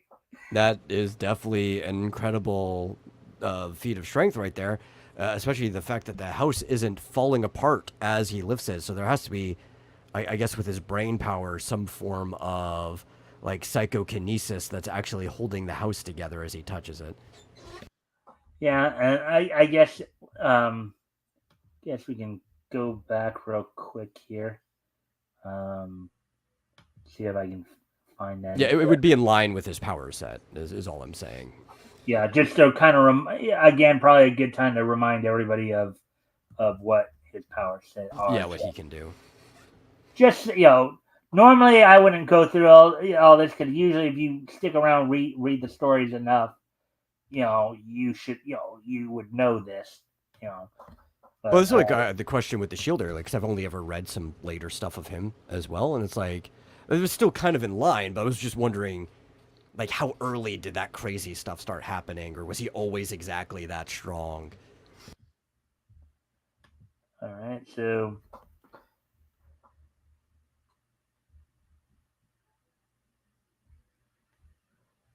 right, so let's see. Notable aliases, abilities. The wizard's abilities: super sensory perception, photographic memory, genius intellect that allows him to invent fantastic gadgets, weapons, and vehicles, as well as bulletproof costume. The That grants him limited invulnerability, telepathy, hypnosis, superhuman strength, and acrobatic agility. So those are the wizard's abilities, powers, abilities, what have you. Yeah, and from, like, even reading later stuff, I had always assumed that his superhuman strength and acrobatic feats were kind of just an extension of his, like, telepathic abilities and stuff to, like, a telekinetic way, just within his own body. Right. Telekinetic or psychokinetic kind of manner. So, all right.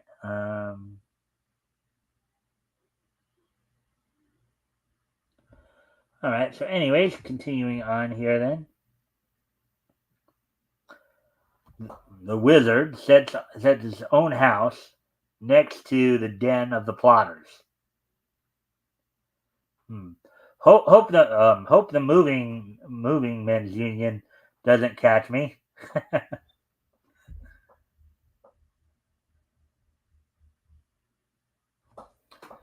Can you imagine just looking out your window and seeing a house there that was never there before? Yeah, that might be quite a thing. The plotters are unaware that their entire house is on the shoulders of the man they think is destroyed. We celebrated the wizard's death too much. Things wobble before my eyes. The wizard sets the spy's house down where his own formerly stood. Oh, wow. So he's moving his own house and their own house. They're not even realizing what's going on. That's interesting, to say the least. And now for the show. Ah, there they are, right on time. The wizard's scheme works. The plotters mistakenly destroy their own henchmen. Dot finishes the wizard, and now we report to the master. Good. The U.S. is doomed now. The wizard's photographic mind visualizes his brother, the chief of naval intelligence, in serious trouble. Good heavens! They've kidnapped Grover. I must get to him at once. The wizard heads for Washington in his rocket plane. I'll get back to the rest of those plotters as soon as I take Grover from the hands of those fiends. Oh, here we get another hooded villain. The wizard is dead.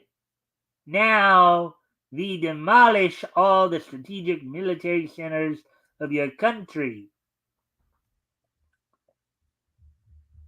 Nothing can destroy the wizard. The wizard contacts Grover through his photographic projection mind. Never mind rescuing me. There are more important things. Oh, I guess. Never mind rescuing me. There are more important things to do first.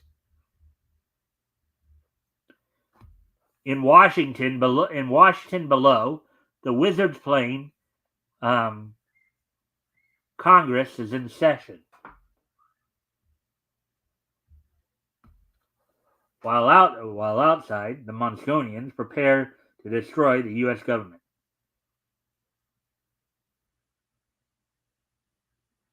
Let's see. A government for and by the people, nobody to govern them. This is where I get off. The wizard bails out and sails to Earth in his air chute. I hope I'm in time. And this is something that they do with the wizard. You know how they said he was kind of an expert gadget guy right here. They actually will show you the that he has, and will have all the tell you what's what there. You notice that? Yeah, I mean, I like these little diagrams. All right. The wizard stops the shell in flight. A second later, and the capital would have been destroyed.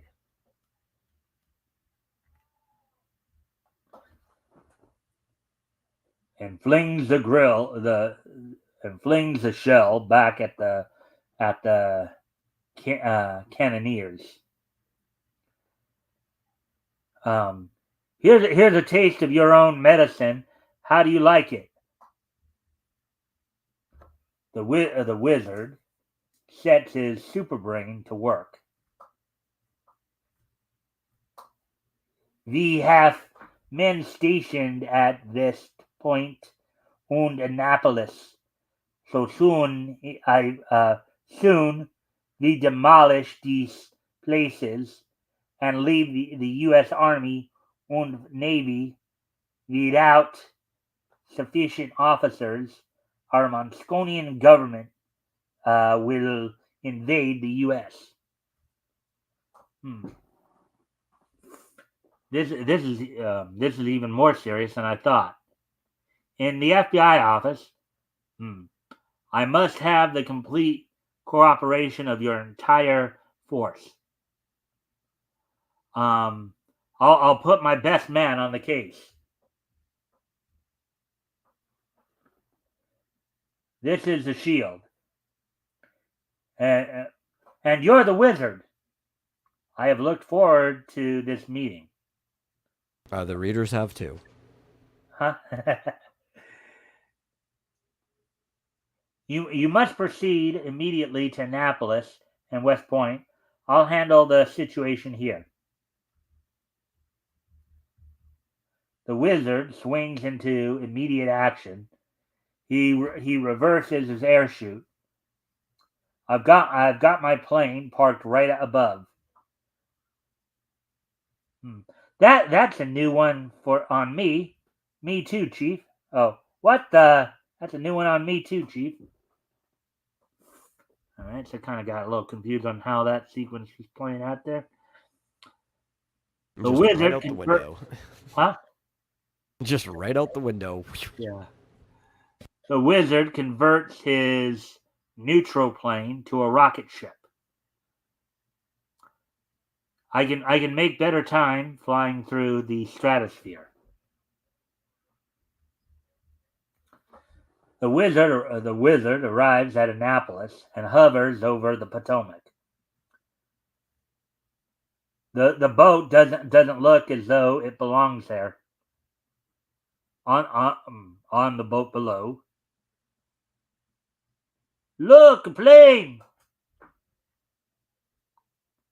The wizard projects his mind to the river floor. Those are magnetic mines.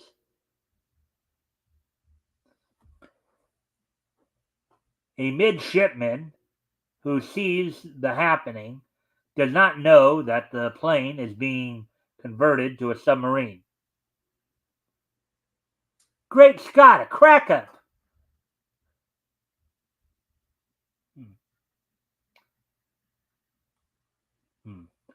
Wearing these water breathers, I can live under water like a fish.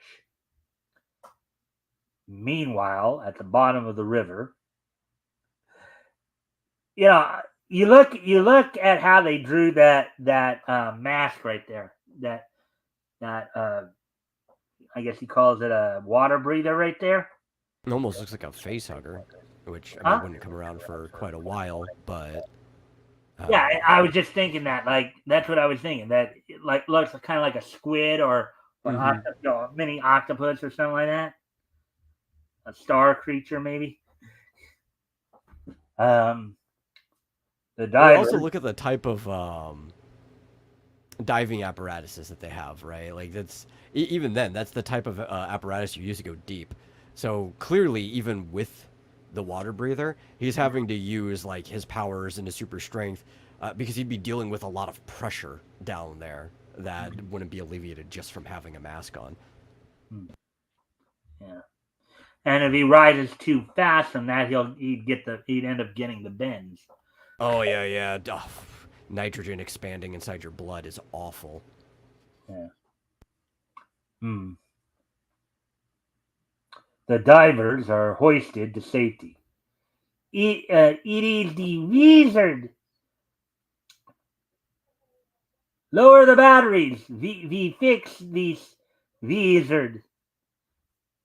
The battery descends. This is the last mine. The battery chemicalizes the salt water. Chlorine, I can't breathe. Has the wizard met his doom? The Mosconian ship flees at the sight of the naval boat. Something fishy going on here. The midshipman comes to the wizard's aid. It's a man. Guess he had an overdose of chlorine. I'm tasting. This looks familiar. Maybe I should have started with this one. Maybe. Now I know his run is also really young, right? Like he's only had like a few issues before this or whatever. But if this was a later one, I honestly think a crossover is a perfect time to be like a hero's last issue. Like if they are gonna die, it should be in a crossover so they could die like as a martyr or whatever. But you know, there's still somebody else around that can finish the job or get everybody else to safety. Yeah, well, the only reason I read it in the order that I did was because when I was like previewing this stuff and trying to figure out exactly how all this was going to work and all that, um, you know, when I was previewing it on um, Grand Comics on the Great Mm-hmm. Comic Database, the way they put it as the Shield was the first part of Steelery, then the Midshipman, then the Wizard, and then that's the way they said it was. You know, even though I'd seen some other things, like some people were saying that the Shield and the Midshipman were 2 and 3. So it was Oh, like, this feels like number one, especially because the wizard kept getting referenced in both of the other ones, even showing up, right? Like it feels like you probably should have started with this one. yeah, but we'll know that for next time we cover this. I do need to step away from the computer just for a moment because I Yep, do need to make some lighting adjustments here. So you can tell it's starting to get a little dim in here. So, but if you want to talk to the chat for a moment while I just take care of absolutely. a couple of things, and then when I get back, we'll get back into the story here. So I'll be right back. See, our buddy, the parasocial audience, says, I was going to say this is part three of the crossover and no one has crossed over. Yeah, actually, if we read this as one, it would probably make the most sense in that regard. Because technically, he did show up in the other one, but nobody actually crossed over with each other until this one. And chronologically, this one kind of feels first, too. That even the Moscovians have all been killed off like red shirts by the individual heroes. Yeah, I feel like crossovers like this too. Like it's a big deal for the time, but you have to be very limited in what you can do. Like they basically all have to have their own stories. Um, it's not to like maybe later on where you just have these slightly longer, like giant size team up books, which is what everybody wants, I guess. Ultimately, I don't know. These guys are all cool, but nobody can tell me that the wizard doesn't just look like Vincent Price at the same age that he was at that time.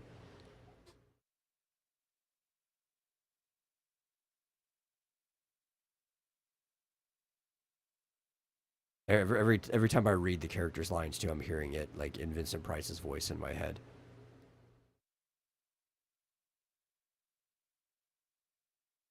And even the fact that he mostly acted in serials, it would seem like the exact type of thing that a comic book artist and writer would be watching when they're not working on comics.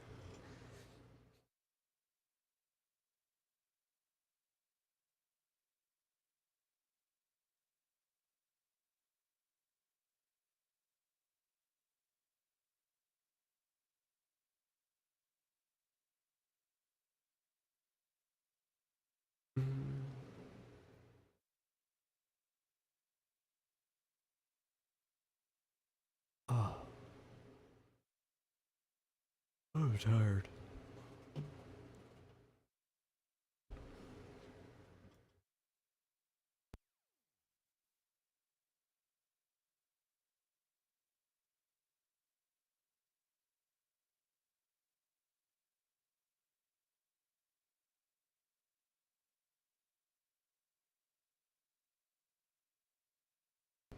I believe what after this we still have a part four. I think he said it was a four part.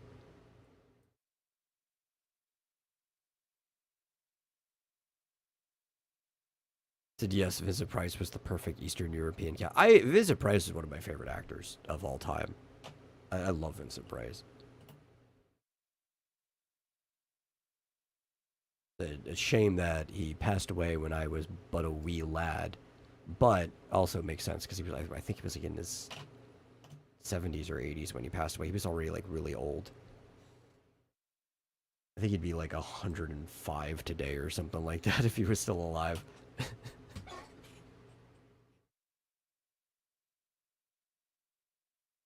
Maybe like 110. It might be 110. Let's see. He was born in 1911. Yeah, he'd be 115-ish. He'd be pretty old.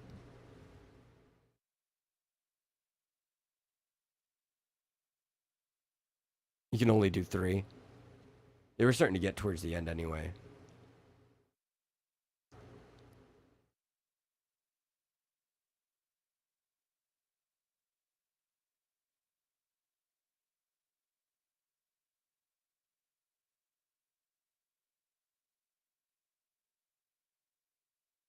I think he passed away in 93 as well. I mean, 11 to 93, that's a really long time to live. Like, he saw basically the entirety of that century.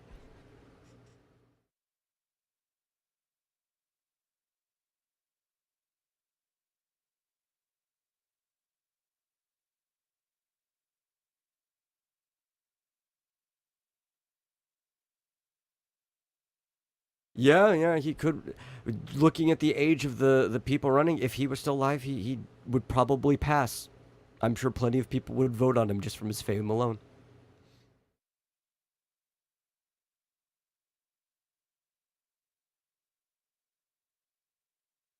That's why everybody's asking for an age limit now, and I've been asking for one for a while. Hey, Mike, welcome back. The last part you guys were just talking about was the whole thing, Biden, Trump, and whether or not, there should be An aside, just huh? mostly was just talking about the life of Vincent Price, since the wizard is reminding me of him the whole time. I was talking about like how old he'd be today. He'd probably be like 115 if he was still alive. And he's, as a joke, he's like he could run for president in 2028 because it doesn't seem like an age matters. Well, constitutionally, the only age limit is more at the younger end, not the older Yeah. end. You have to be a minimum of 35. You could theoretically. Now, what you also have to understand, though, is that back when, of course, the United States was founded, nobody was living until their 70s, 80s, and or you did have some people but also you also had Usually wealthy people. huh? Usually wealthy people that could afford better like medicine than everyone else and like a nice environment to live out their old age in. Yeah. But on average, most people didn't live. Granted, you had a few exceptions like John Adams, but A few of the founders lived up to like their 80s. yeah. But But they were all statesmen, so they were wealthy. yeah.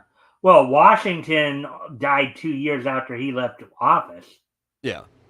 So, yeah. But anyways, um, Most of the founders are lawyers. yeah. So with that, let's get back to the story, because I know that's really what we want to get back to, right? Yep. Yeah. So, anyways, um, right here, Mister. I thought I'd have to drag you out. Hmm. You almost did. You almost did. The wizard soon revives. I'm Lee Sampson of the U.S. Naval Academy. What happened? Hmm. You you've just been very instrumental in frustrating a diabolical plot against the government.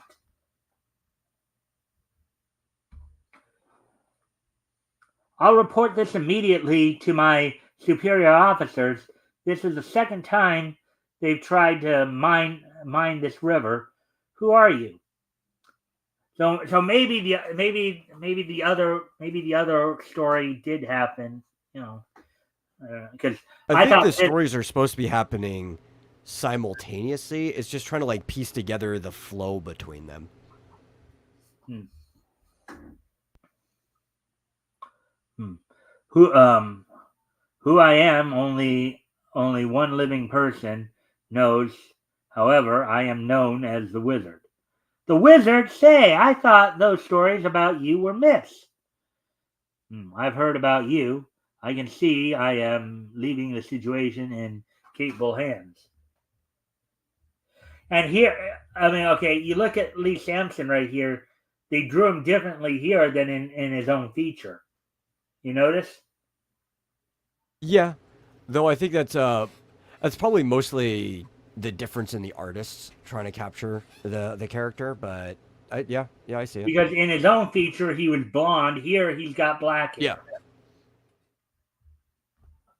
it was kind of also the way it ended up printing. His blonde hair was almost pink. Hmm. The wizard returns to his ship. Where are you going? To West Point. Good luck, wizard. A special review is held on the West Point parade grounds.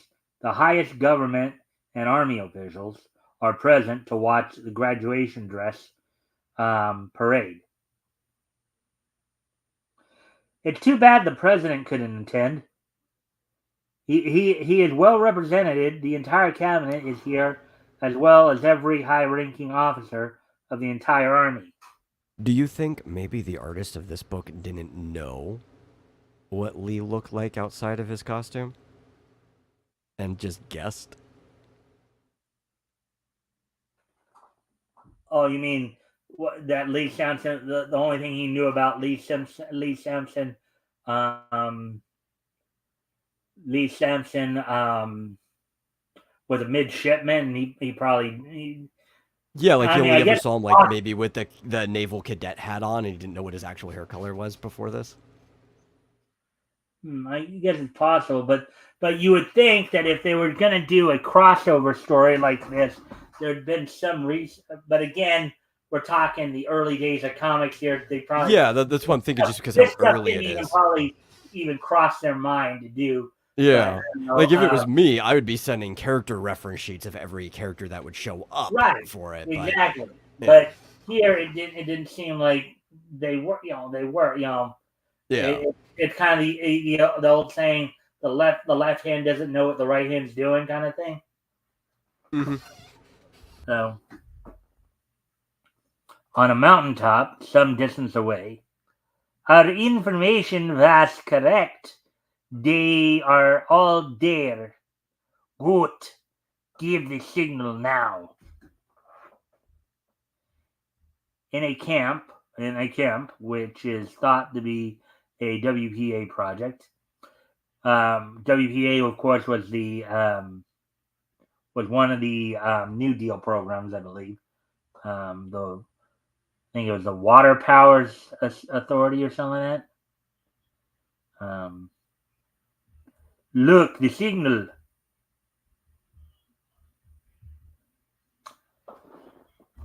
It was The Works Progress Administration. works progress. Okay.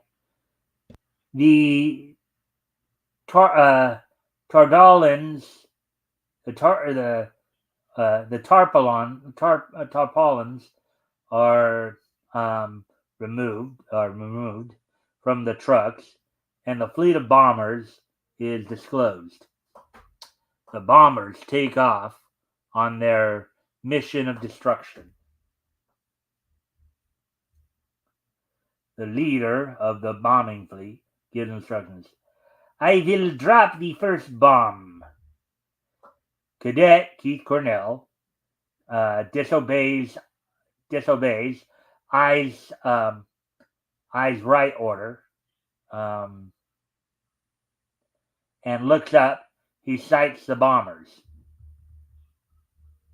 Cadet Cornell, we saw him in the Shield. I heard you guys kind of talking. There wasn't much of a crossover, but these guys did make cameos in each of their stories. Yeah. So like even the more we go through this, what I'm thinking is like they're happening in a form of simultaneity of each other, but there's a lot of cuts between things. So we don't know the exact like gaps in time and how every panel lines up. There's probably a way that we could cut all these pages and panels out of each other and form like a chronological story of all four comics together.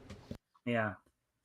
But that would, for our purposes, that would take a little too much time. Oh yeah, no, we don't need to do that. I'm It's just just saying it's possible. it's more like a as I've always said of these shows, it's a combination of like comic book review / dramatic reading. Yeah, and also because they probably had very low communication, there would also be some contradictions in that timeline anyway, just because they're not there's not like an editor who's making sure all 4 of these comics perfectly line up. Cadet Cornell commits an unpardonable break of discipline. General Wood, it's right in the General Wood is right in the path of.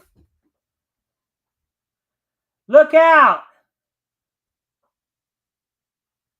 Sorry, sir, I saw the bomb heading for you. You saved my life. But suddenly the wizard's plane appears and puts the Mosconian fleet to rout. And now I'll give them a taste of my new destructo ray. You know, you gotta like the names of some of these weapons in the Golden Age, right? Destructo ray. Oh, they're very bold. Like they don't care. There's like, what just sounds cool off the tongue. Let's just roll it. Yeah. The wizard's destructo ray wreaks tremendous havoc with the Mosconian airships. In fact, you could say this about almost any person with superpowers. Like if they're a hero, it's because they choose to do good. But man, somebody who could just make a destructo ray out of nowhere, he would be a pretty nasty supervillain if he wasn't such a good guy. Yeah, you know, kind of reminds me of a Justice League episode where, before, it was during the Justice League run, not the Justice League Unlimited, where Green Lantern, Flash, Martian Manhunter, I can't remember. I think there was a 4th member. I can't just remember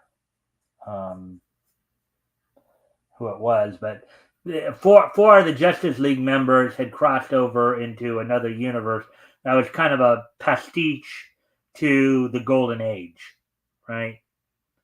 And I remember there was this one scene where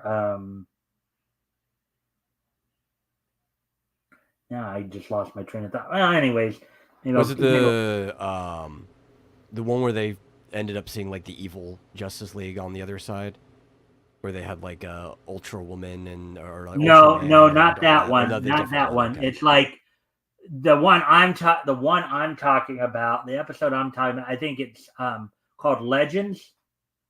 Let's see.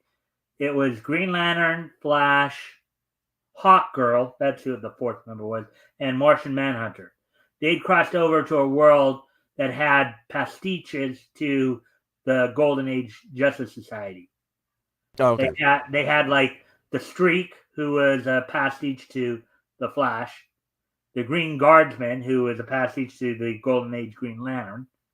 They had Catman, who was kind of a combination pastiche of Batman and Wildcat.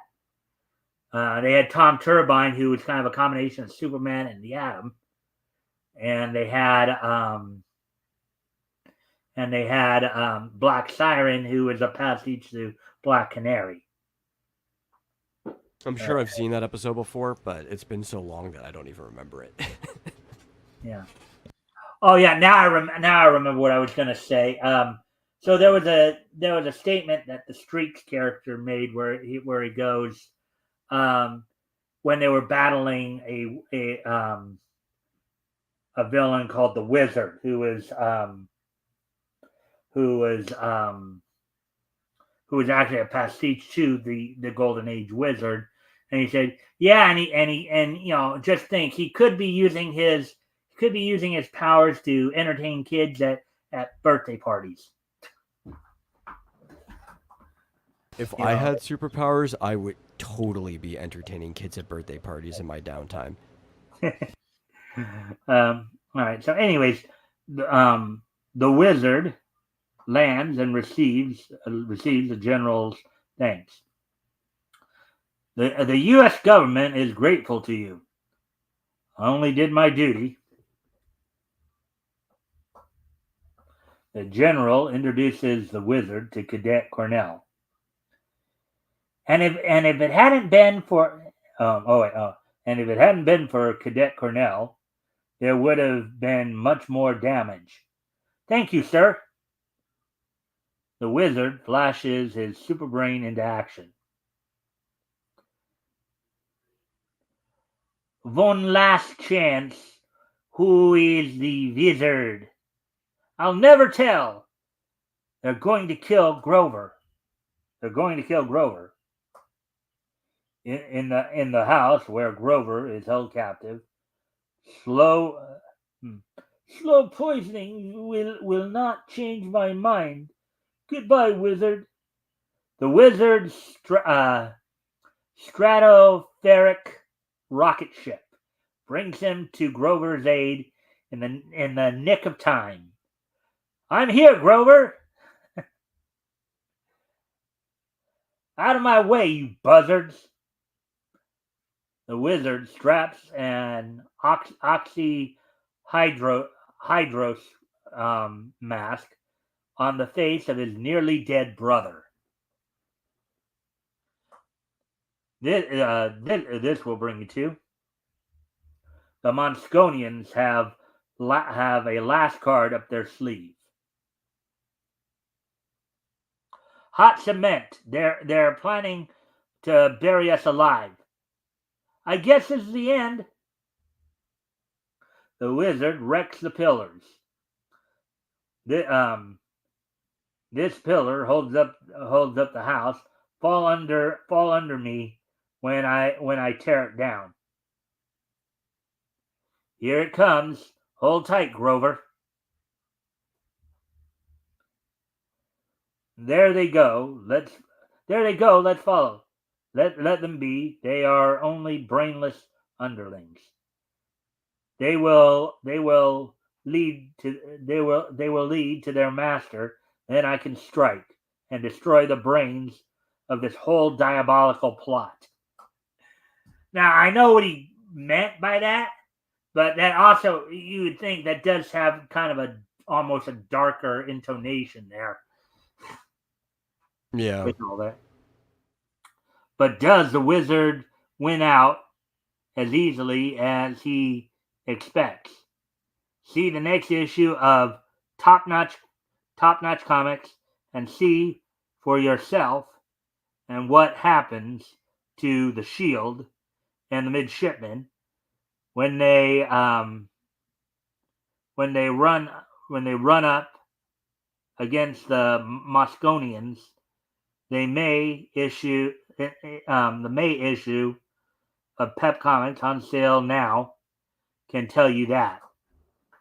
So maybe this was the first part of the story then. Yeah. Galahad. You gotta kind of respect calling your company Top Notch Comics. Like, just the cojones you have to be like, yeah, nobody's better than us. We're the top notch. Well, okay. The thing is, that's not the company's name, though. That's just this particular or whatever. Like, just naming your publication at all. That, like, just having that confidence that you're the one putting out the top. Yeah, but a lot of companies have. I mean, look at a number of the books we've had here. Over this time. You have Pep Comics. You have. I mean, look at Quality, right? Quality had a number of comics there that were all. They had a few titles or a few books that they named after ways you hit somebody, right? They actually had hit comics. They had smash comics. They had crack comics. So I mean, there are some interesting. And in some ways, you would think if you're marketing to kids, using those striking names would be a better seller, right? So they were trying different ways of marketing, and I just think it's bold to market your publication as just saying you're better than everyone else. Yeah. Well, Top Notch too was probably more of a more used term back in those back in that time period as well. You don't really hear a lot of people today you're saying something's top notch. Now, of course, I'm sure you know what top notch means, right? Yeah, it's the highest notch. Right. Or or the best, Yeah. for It's an old phrase from around that same time that I kind of miss, but nobody uses either. Like even less than top notch is just saying like top drawer. hmm.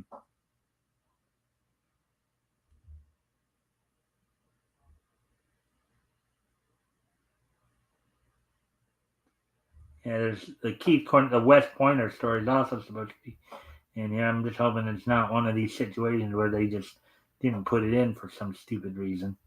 Because that would maybe. Oh, there it is. There it is. West Point, and this will be, of course, the last story of the evening. Of course, I know we're coming up on 2.5 hours, but I really wanted to get through this story arc. So looks like some people have already left us. So Apex came in. Wizard Destructor Way. Hi. Hey Apex. Welcome. Sorry, I don't know if you're still here or not, but thanks for dropping in. So, we're just finishing up here. Of course, after this, we'll do this day in each history, and then we'll wrap things up here. But anyways, the West Pointer. Keith Cornell of West Point has proved his courage many times before, but now he is pitted against more vicious forces. Can he frustrate these enemies of his country? The highest government officials review the dress parade before graduation ceremonies. Eyes right! Keith's sharp hearing detects the drone of a motor in the sky. That's funny. No planes are supposed to be flying over the grounds today. Good heavens, they're dropping a bomb. Keith tackles the general and sends him spinning from the path of the bomb. What? Look out! Suddenly, a lone plane appears in the skies and routs the bombing squadron. And we just saw this. We just how they didn't put it together. Didn't we just see this? Yes, we did. Oh boy! The unknown hero lands his plane. Who is he? Who is he? What's happened? It's the fellow who drove away those bombers. The wizard introduces himself. I'm the wizard, sir. Sorry I had to break in on you so abruptly. I'm proud to meet you, sir. The wizard. Why I thought you were some kind of myth. It is kind of nice to see this crossover, though, even if maybe they didn't quite mesh it together quite as linearly. But Yeah. Like I said, I'm sure there is a way that you could make these work with each other if you took the effort with it. but Like then obviously this one and as I was follows right pointing out, after the this other. this is simply the first of multi. And I think they're going to continue this in the next month as well. So maybe they'll pick up on that as well. But the wizard discloses the plot. The bombing is one part of a tremendous plot of the Mosconian government. They plan to destroy the most vital points of the U.S. and then to invade. These spies plan to kill the high officials by bombing West Point, thereby weakening the U.S. Army. The wizard takes his leave. I managed to stop the first attempt, but they'll try again. Goodbye and good luck. The Academy shall be eternally grateful to you. The general assigns Keith to a hazardous task. The bombing has delayed the graduation ceremonies. You have earned the task of keeping guard on the grounds. Thank you, sir. I shall do my best. Unknown to all, a hidden microphone picks up the general's words and transmits them to Monsconian ears in a deserted shack on Storm King Mountain nearby. The ceremony will be held later. Good, and now there is no wizard to bother us. But there's still Cadet Cornell. So they fear Cornell are the same. Cornell is just simply an army cadet. He has no superpowers.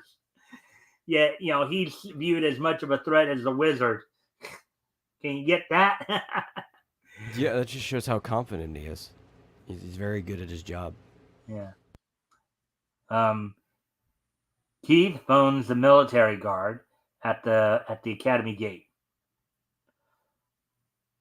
Orders are that no one is to enter the academy. I'll take care of that. The Monsconian spies proceed with their plan. There must be no slip-up. Failure means death. The military guard is overpowered. Creak! Off with their clothes! Silence, dog!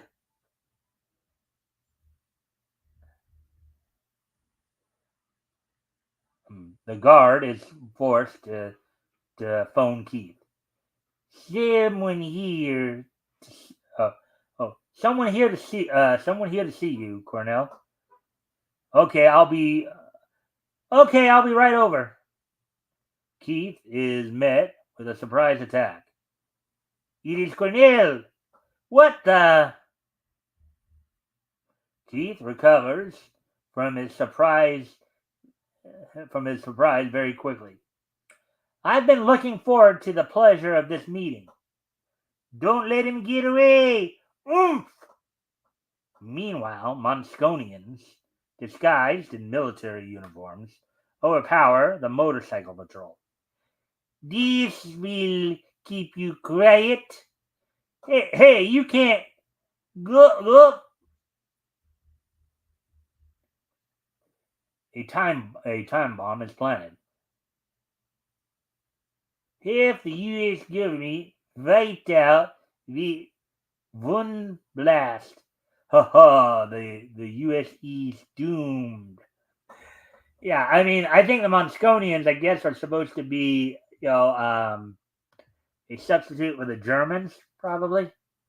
Maybe a lot of the way the accent is written, though, it kind of feels very Ruski to me, like Russian, especially with the way that the V's are.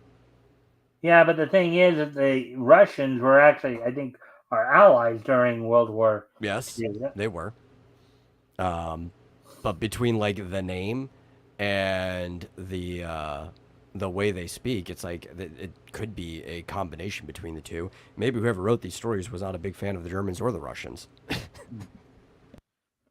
Well, I think they were both considered. Well, Germans were considered. The Nazis were socialist, and the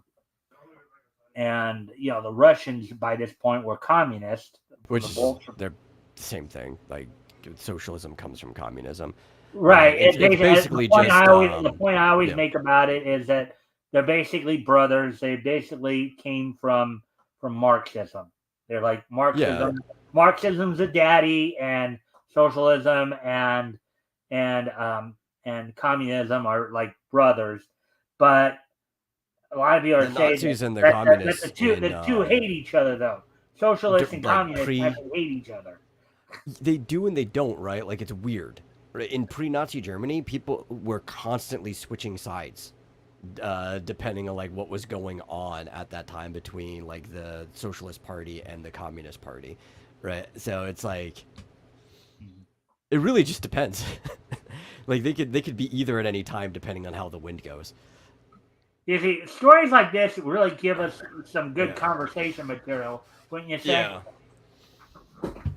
I mean, these are the type of story. These are the types of stories that I love to have, because then they can lead into some very interesting discussions. But that's the funny thing too. Like I wouldn't be surprised if the creators of this weren't big fans of the Russians, because the only reason we were allies with them is because they were the enemy of our enemy. That was strictly like the old saying, the enemy yeah. of my enemy is my friend. Yeah. All right, so continuing on here. Let's see. Keith subdues the plotters and goes to make his report. Those sleeping potions won't wear off for a while. Keith Cornell becomes suspicious. Say, I don't remember that the platform needs any fixing. I'll be. They're Monsconians. Look, it's Cornell. Keith tackles. Kill him, or our plans are ruined. Comb this one out of your comb this one out of your whiskers. Dot settles your hash. Ow! Keith regains consciousness. You will not upset our plans this time. The platform has been mined. Where am I? Cadet Cornell, spurred by desperation, decides upon a reckless ruse.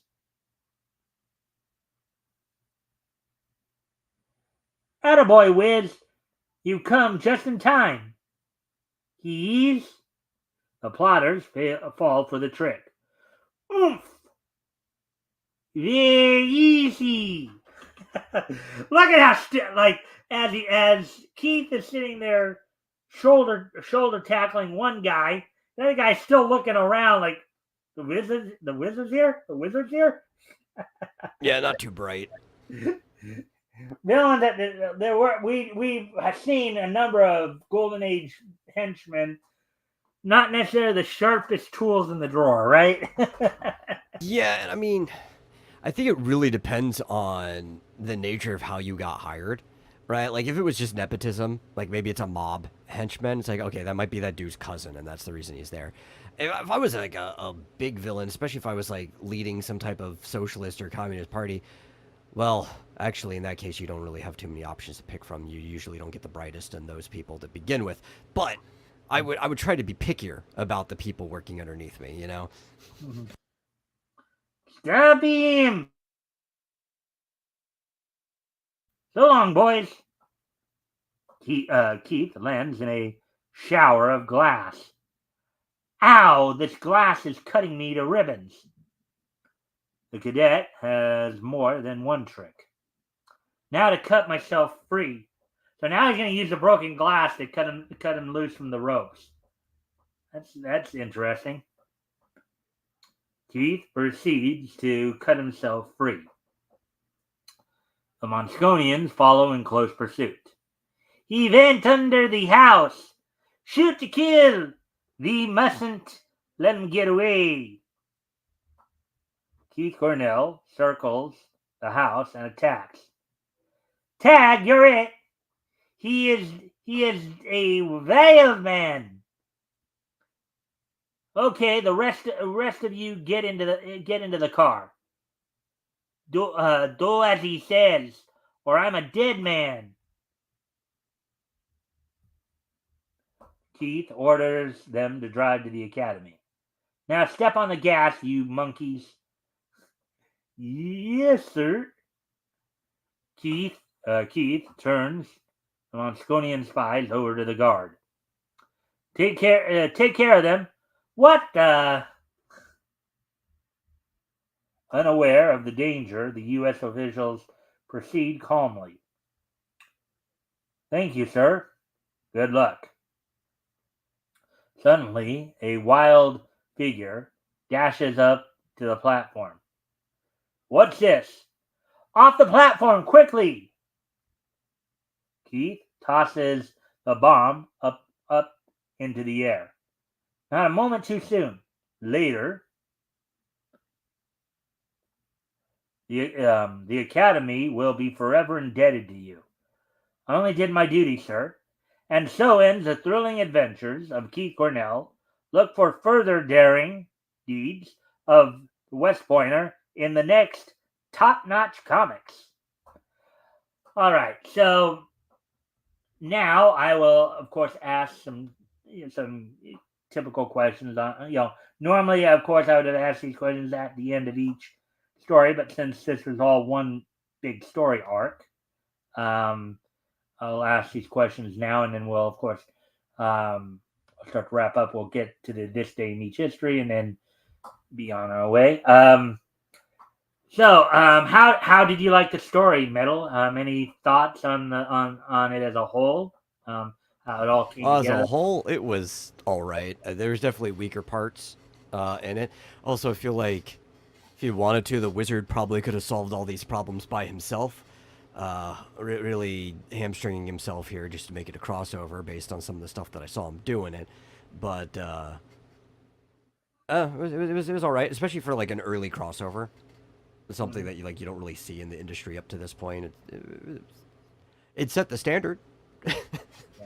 And I get as I said, from what I've read, I think this arc continues in the next month too in Pep Comics number 5 and Top Notch number 6. So that'll be something to look forward to read as well.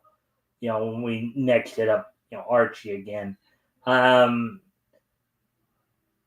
If you had to choose, right? If you absolutely had to choose, which part of the story, or which feature would you say was your favorite or the best of the? Well, I think the wizard is the strongest one on its own, but I think Shield was probably the most fun. All right. And then, in contrast, of course, what would you say was the one that you found to be the worst, or I guess weakest? Weakest, the last one. The last one. Yeah. Yeah. Well, again, I think in the cases of both the midshipman and Keith Cornell, these guys were not superheroes. They were just one was the naval cadet, when the other was the army cadet. I feel like all of them, though, could definitely have benefited more from having a single, editor juggling the continuity of all of it together. But I didn't even pick up on the fact that maybe we should have started with the wizard first, until we got to the wizard story. But only because I was relying on other sources. But this is definitely something. I don't know if you'll be if you'll line up the next time I hit Archie here, but this is going to be an interesting story to follow. I think they'll at least be running through at least one more month. And I hope you can stick around. I know we're going to probably, by the time all is said and done, we likely to get to the 3 out because it's already 2:39 here. But we're going to wrap up quickly. I hope you can at least stay for a couple minutes for just some post-show stuff real quick before we head off here. All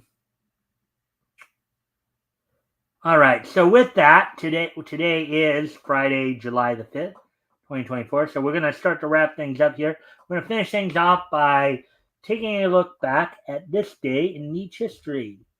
History! So, 2001, 1999, 2004, and again 1999. Okay. So, as we go forward here we go. So, first off, I'm going to head back 25 years ago. As on this date, 25 years ago today, we're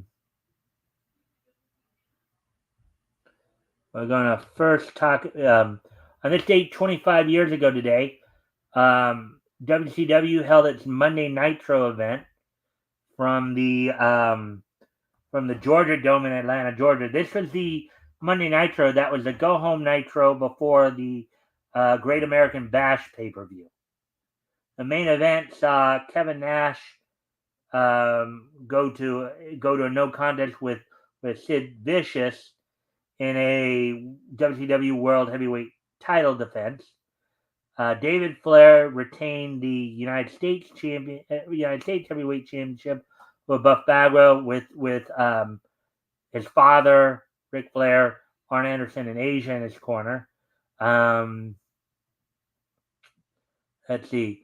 Rick Steiner retained the World Television title over Vampiro. The show opened up with another no contest between Juventud Guerrero and Chavo Guerrero Jr. So, and Jerry Flynn defeated Ernest the Cat Miller by disqualification in a kickboxing contest. So that happened 25 years ago today. And 1999 is just so nice that we're going to hit it twice. And also on this date back in 1999, I can pull it up here. Ray Dix's OVA, Amazing Nurse Nanako, premiered in Japan on this date back in 1999. So on this date back in 1999, Ray Dix's Amazing Nurse Nanako was released on this date back in 1999, 25 years ago today.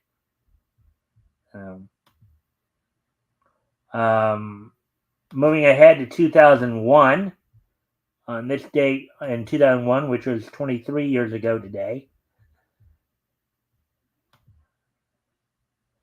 On this date, 23 years ago today, the 40th issue of Batman Gotham Adventures. Of course, a Batman comic book that was based more on the animated series, DCAU animated series, as I understand it. Premiered on this date back in 2001. The story was Colder Than Arctic, written by Scott Peterson with pencils by Tim Levins. Terry Betty did the ink. The lettering was done by Albert Tobias de Guzman, and Lee Lowridge did the coloring. So on this day, 23 years ago today, the 40th issue of Batman Gotham Adventures went on sale on this date back in 2001. And finally, in 2004, 20 years ago today, Warner Brothers Animation's Ozzy and Drix, an animated cartoon based on the Osmosis Jones movie, the 2001. They finished their run on Kids WB on this date back in 2004. 20 years ago today, the animated show, cartoon show, Ozzy and Drix, the sequel to Osmosis Jones movie, completed its run on Kids WB on this date back in 2004. I used to watch that. Yeah. I caught a few episodes too. It was kind of a nice, interesting show. I didn't like it as much as the movie, but it has a few interesting episodes. Yeah. So with that, I thank everybody for joining us tonight. So before, of course, we head out for the evening, Metal, would you like to do an outro before we head out? Yeah, which just basically pimp the same thing I did before, which is the merch page at xdynamischaos.com, in case anybody just I mean, they could read X Times Chaos all they want and any of the stories on the website. But if you like having physical things, whether it's one of the books in your hand or if you just want like a T-shirt or something to represent it, I've got merch, and I like money, so you can go over there and check that out. Don't we all like money? Yeah, it keeps food in my stomach. Yeah. All right. So, anything more you want to add to that, or? No, I'm good. All right. So, with that, I thank everybody for being here. I hope everybody enjoyed the show. You can always, if you missed any portions of the readings, you can always go back and rewatch from the beginning if you'd like. And we'll be back here on Sunday with our panel show. Hopefully, Metal will, of course, join me. Well, we get a few other people on. Maybe you can share your comments on what we read tonight with those who may have missed the show, what have you. So with that, I thank everyone for being here, and we will see you all on Sunday. Bye.